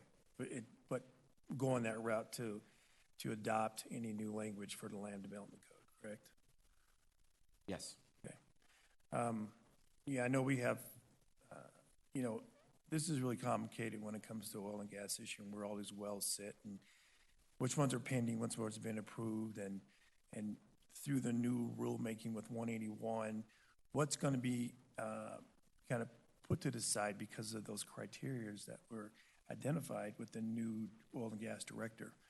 You know, our map does not show active water wells. You know, so there's a lot of things that we need to do in between that time frame, August, September, even after that, just to go into more depth as far as our landscape and, you know, maybe even the history of the Rocky Mountain Arsenal and the contaminants off of there too, because that has a huge play on activity when it comes to oil and gas, is what's below there. We don't know. And so power mapping would be great to indicate underwater, underground streams and rivers as well, not just aquifer, you know, pockets of drinking water. So this is a complicated, I'd say, land development code when it comes to really putting down the right language. And because this map here looks like a test district map, you know, you got the blues and you got the reds and they're coming together. But then we have 3 operators.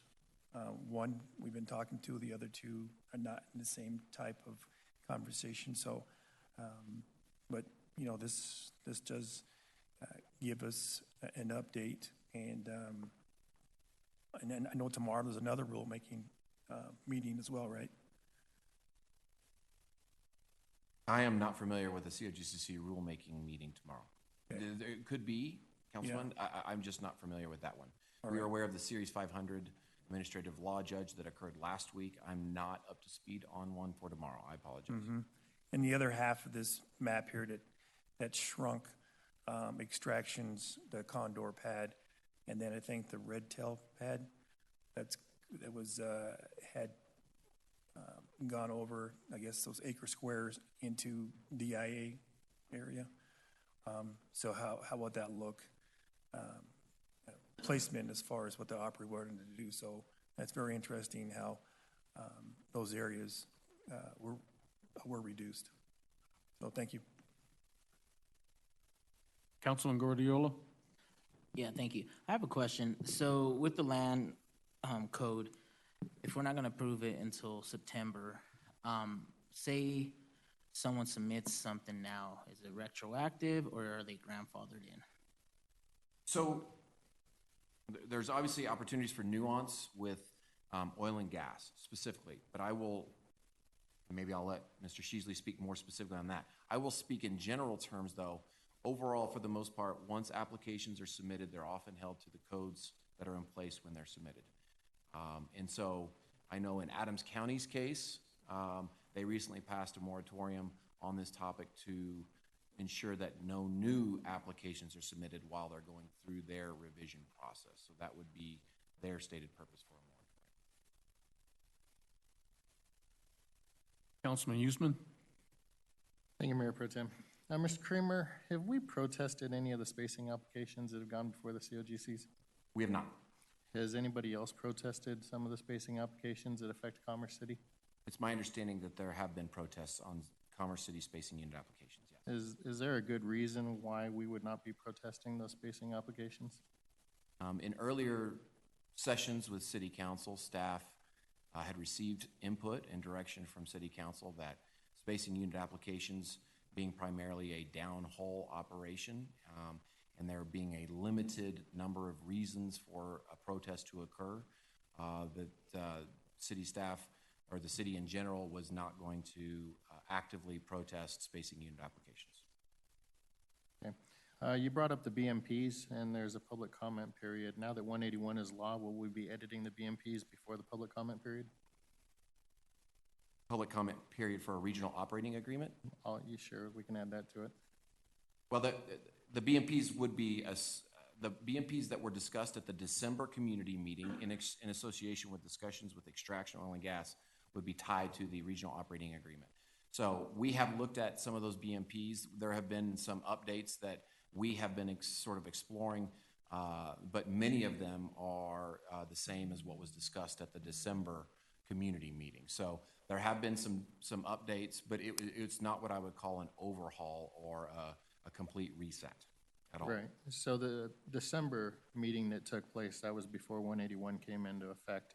So now that 181 is in effect and we can effectively strengthen this master operator agreement to make it more advantageous for the city based on new powers granted to us under 181, why would we not be coming back and trying to do similar to we did a couple months ago where we were provided drafts, we were able to go through, redline that, have a meeting where we sit down, talk about what we want to see change to that prior to it ever getting to the point where it becomes part of public comment and we're actually moving forward with that.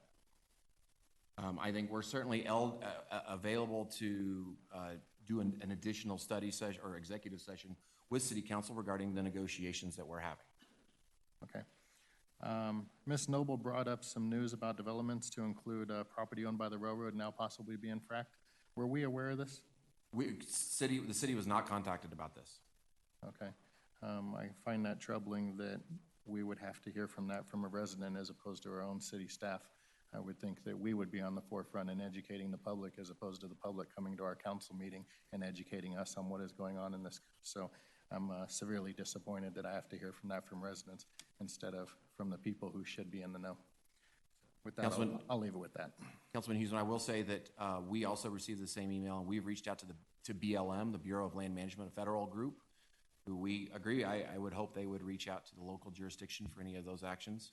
But we reached out to them today, and we have not heard back yet from them. But we will continue to pursue and get information from them as we get from them. If I could ask a quick clarifying question. Do you happen to know, Mr. Kramer, are they proposing surface activities in railroad right-of-way, or are they proposing to access resources underneath railroad right-of-way? It's my understanding it's more of a mineral interest conversation, not a surface pad or wellbore conversation. Just they were getting input on releasing those mineral interests underneath their lands, as I understand.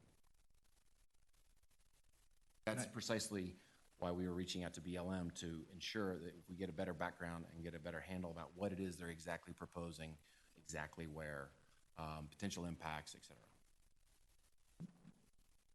Any other questions? Thank you, Mr. Kramer.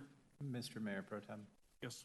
Just for Mr. Huseman's edification, I did receive a notice, or the city did receive some notice a while back about the open public bidding of mineral interests owned by the BLM. I'd be happy to look into where that went. But I don't believe it was, I believe it was possibly discussed, but I'd have to go back and confirm what happened to it. But it was not about activity on BLM property. It was simply interests owned by the federal government and the ability to pay the federal government for the right to produce that. Anything else? Thank you, Chris.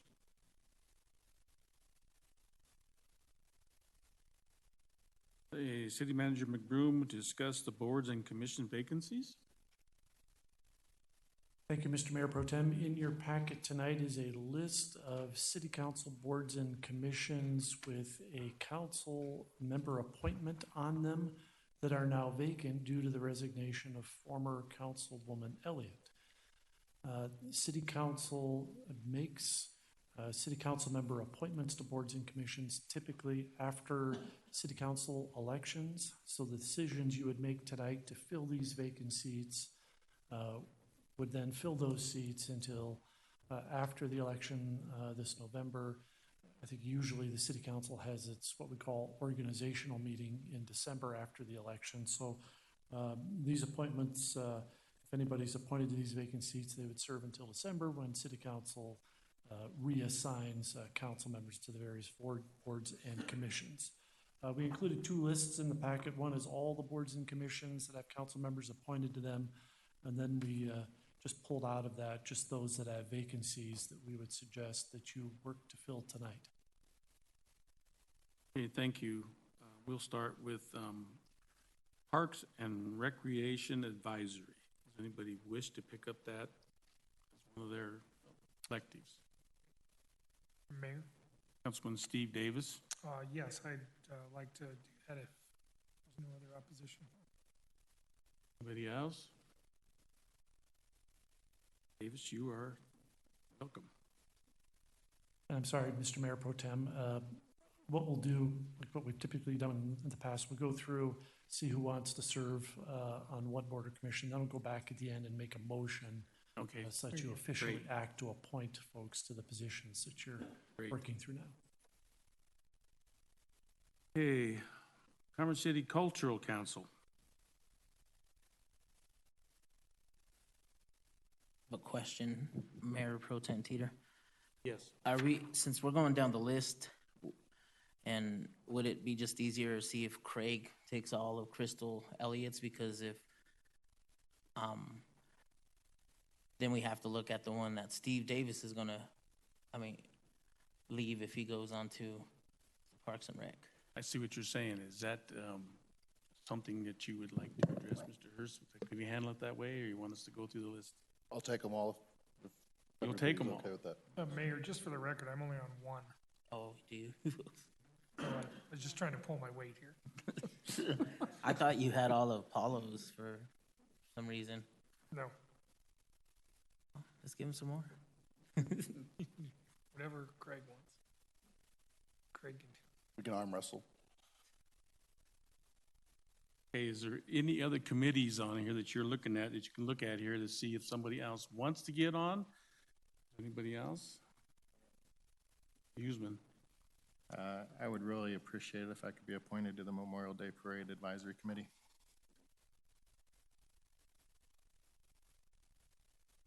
Okay, we have two applicants, or Mr. Hurst, or is that okay with you? I second that. That's fine. I don't blame you.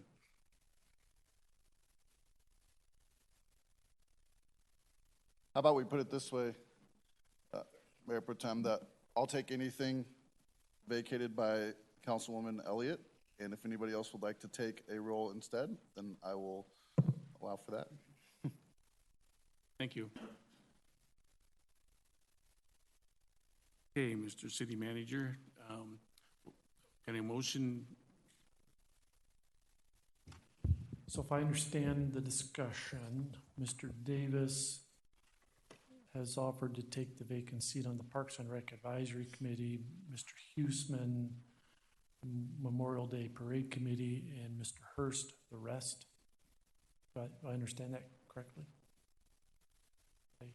So that would essentially be the motion if somebody would like to make it.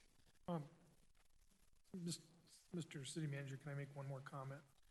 In light that Mr. Hurst is new and there's one vacant position there on the City Manager, City Attorney, Municipal Court Judge Evaluation Committee, with just a few months left, would it be okay if I just filled in for Crystal on that one until November? With that, I think all of us do that one, though. We're all on that one. There is a invite city me last council subcommittee that works through process on the The subcommittee, evaluations. correct. Everybody performs the evaluations, but the committee helps to work on process. Jose, or Councilman Guardiola, that was the one that we went on together to talk about the processes and how that worked. That was the subcommittee, I think, that I was talking about. Correct.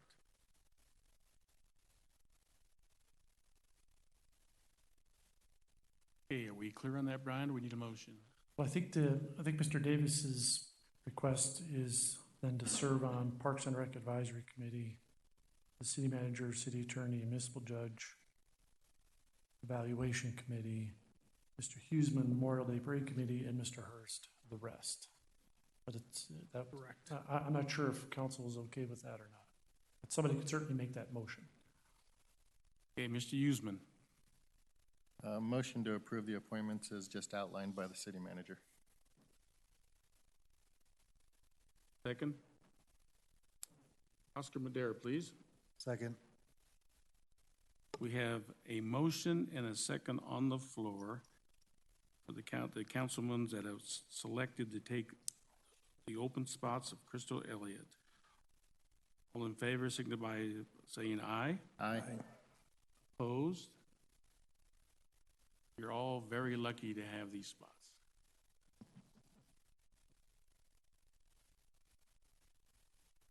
Thank you, Mr. Hurst.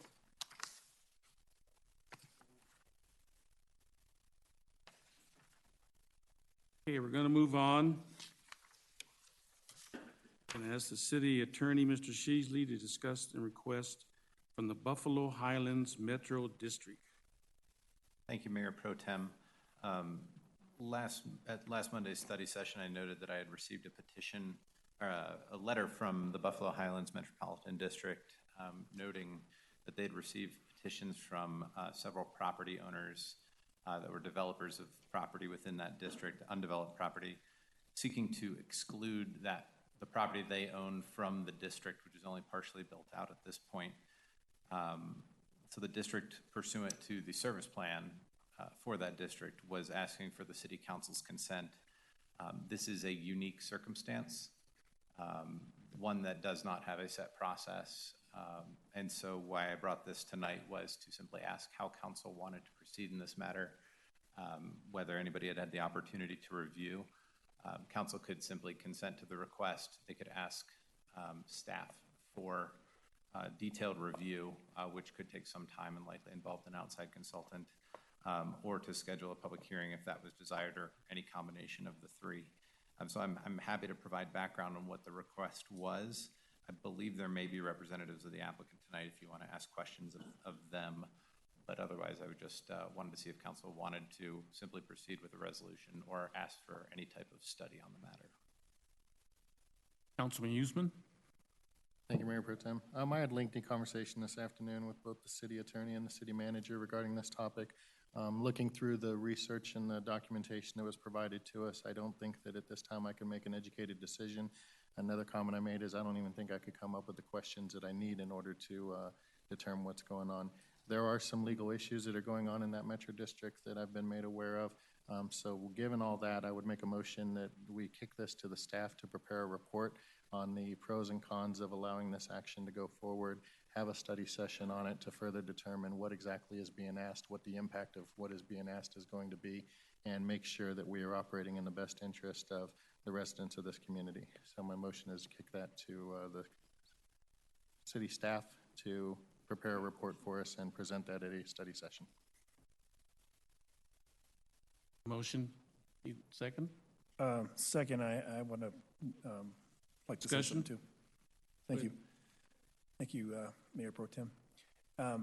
You know, I did read over documentations that were forwarded to us from our attorney, and I've seen different scenarios in service plans within Commerce City, and this really got my attention as far as separation and what that means going forward to a community when it comes to the built out and anything coming up as far as commercial, other types of structure that would come into play. So, so I am for having more information on this with what has occurred in since 2004, since I've been in the city. Thank you. Okay, we have a motion on the floor with the second. Any other discussion? Seeing none, all in favor signify by saying aye. Aye. Opposed? Motion passes.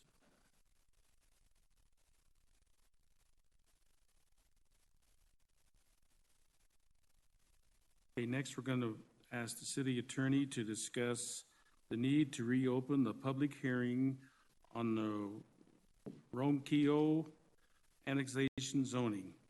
Thank you, Mayor Pro Tem.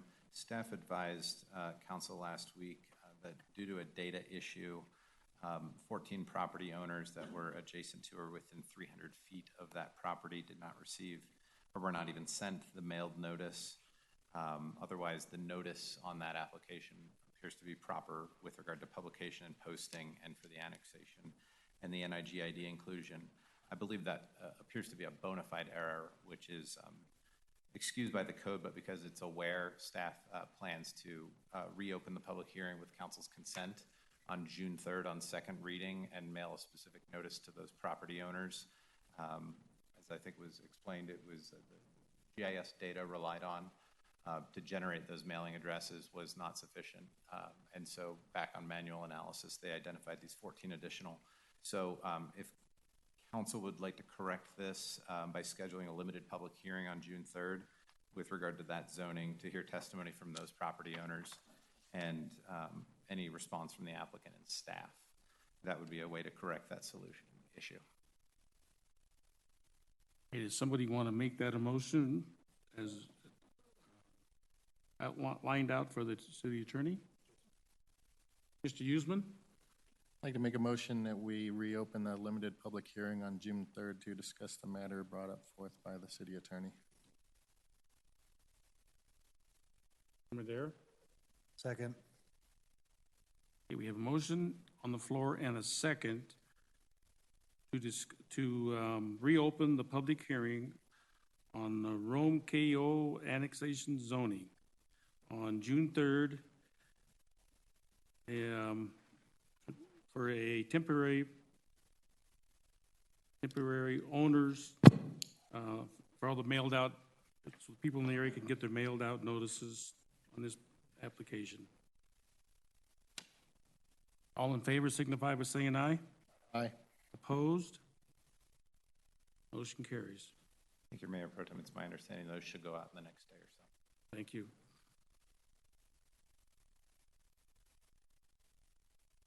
Okay. Do we have any other council members that has any business to bring before the council? Usman. Thank you again, Mayor Pro Tem.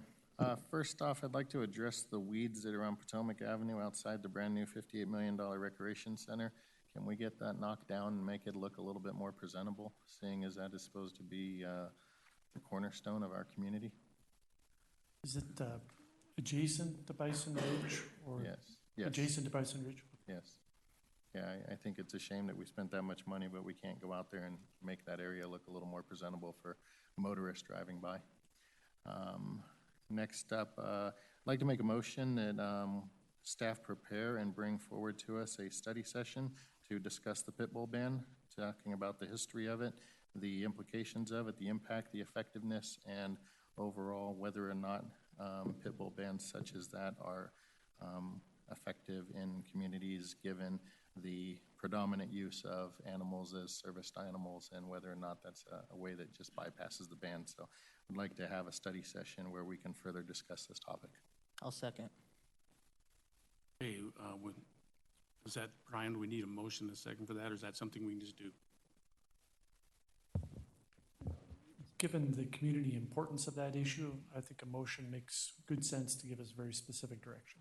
Thank you. We have a motion and a second on the floor to reopen the pit bull ban in Commerce City and discuss it and study it.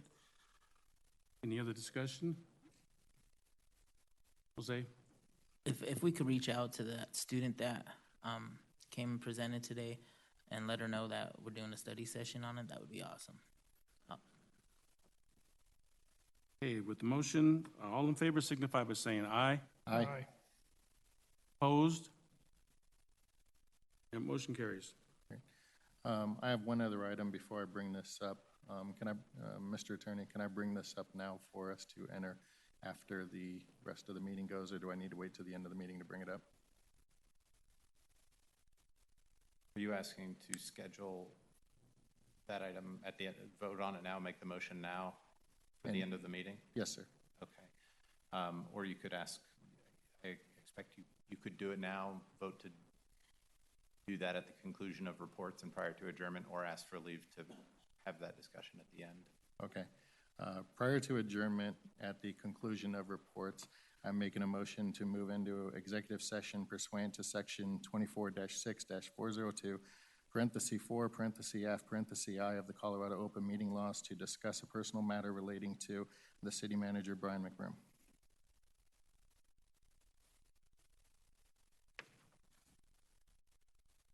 I have a motion on the floor. Do I have a second?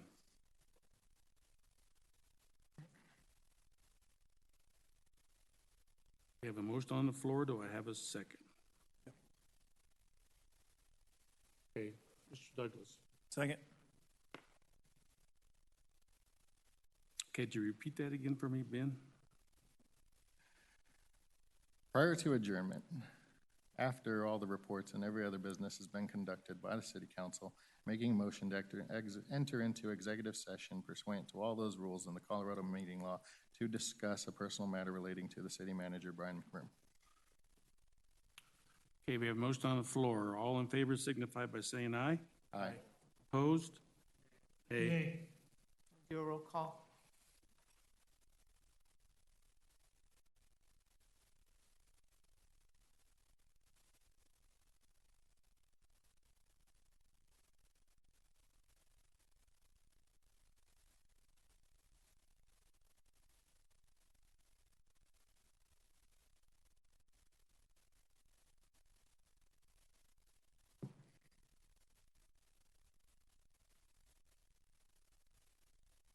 Motion on the floor is 5 yes, 3 no, 1 absentee for vacancy.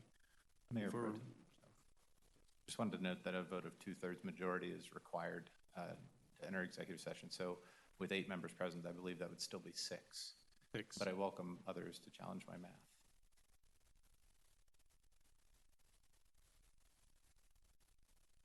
Okay, if that's the case, Mr. Attorney, that fails. Any other council business? Mr. Councilman Davis. I would just like to recognize the Commerce City Police Department in its support of National Police Week last week and the observance they had here at the police department. I also was in Washington, D.C. at my other job last week, and I came in contact with 2 Commerce City officers, Officer Keedle, I hope I'm pronouncing that right, and Nance. They're the 2 motorcycle officers that we have in town that represented Commerce City quite well in Washington, D.C. It was a pretty solemn week out there, and they were involved in a lot of motor escorts for fallen officers' families and escorted those families to and from hotels. And they made Commerce City and the police department look good out there. And I was proud to see them out there and talk to them. And I was also proud to see our police department out front here paying tribute to our fallen officers and the families as well. So thank you to the police department. Thank you. Councilman Douglas. Yes. You know, I came across this information on a study session last week in regards to the information that was brought, or I guess presented to me at the green waste over at the dog track. Just want to make sure, anything that goes out that states that the city council is doing something to make sure that we are actually did either accept or it was agreed upon before any kind of information is put out that we said we're going to do something just as what was stated there. I think it was inaccurate information. I think it was already said in a way where how the input was and the output was not the same. So just making sure those words are not mixed when it comes to city council approving something that we were not privy to, and then it's put out in the public and we have no information without stating exactly what occurred. So going forward, I'd really appreciate the fact that we dot our I's and cross our T's when it comes to anything the city council has accepted. Any other councilman have any business? Move on to reports. City manager? Nothing further. City attorney? Nothing further this evening. I apologize, Mayor Pro Tem. I will be out of the office on vacation from Thursday to Thursday. So Matt Hader will be the acting city attorney in my absence, but I'm always available by phone. You enjoy your time. Okay, as far as the mayor's report, he did not leave me one. So we will move forward. Okay, Roger? Mr. Mayor Pro Tem, Councilmember Huesman, just for clarification, when you talked about the tall weeds, Was that on our public property or private property? Is it on the same property as the recreation center? Okay.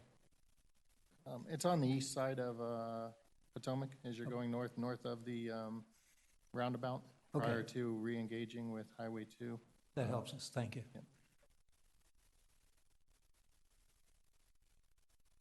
Anybody else? Meeting adjourned on this part.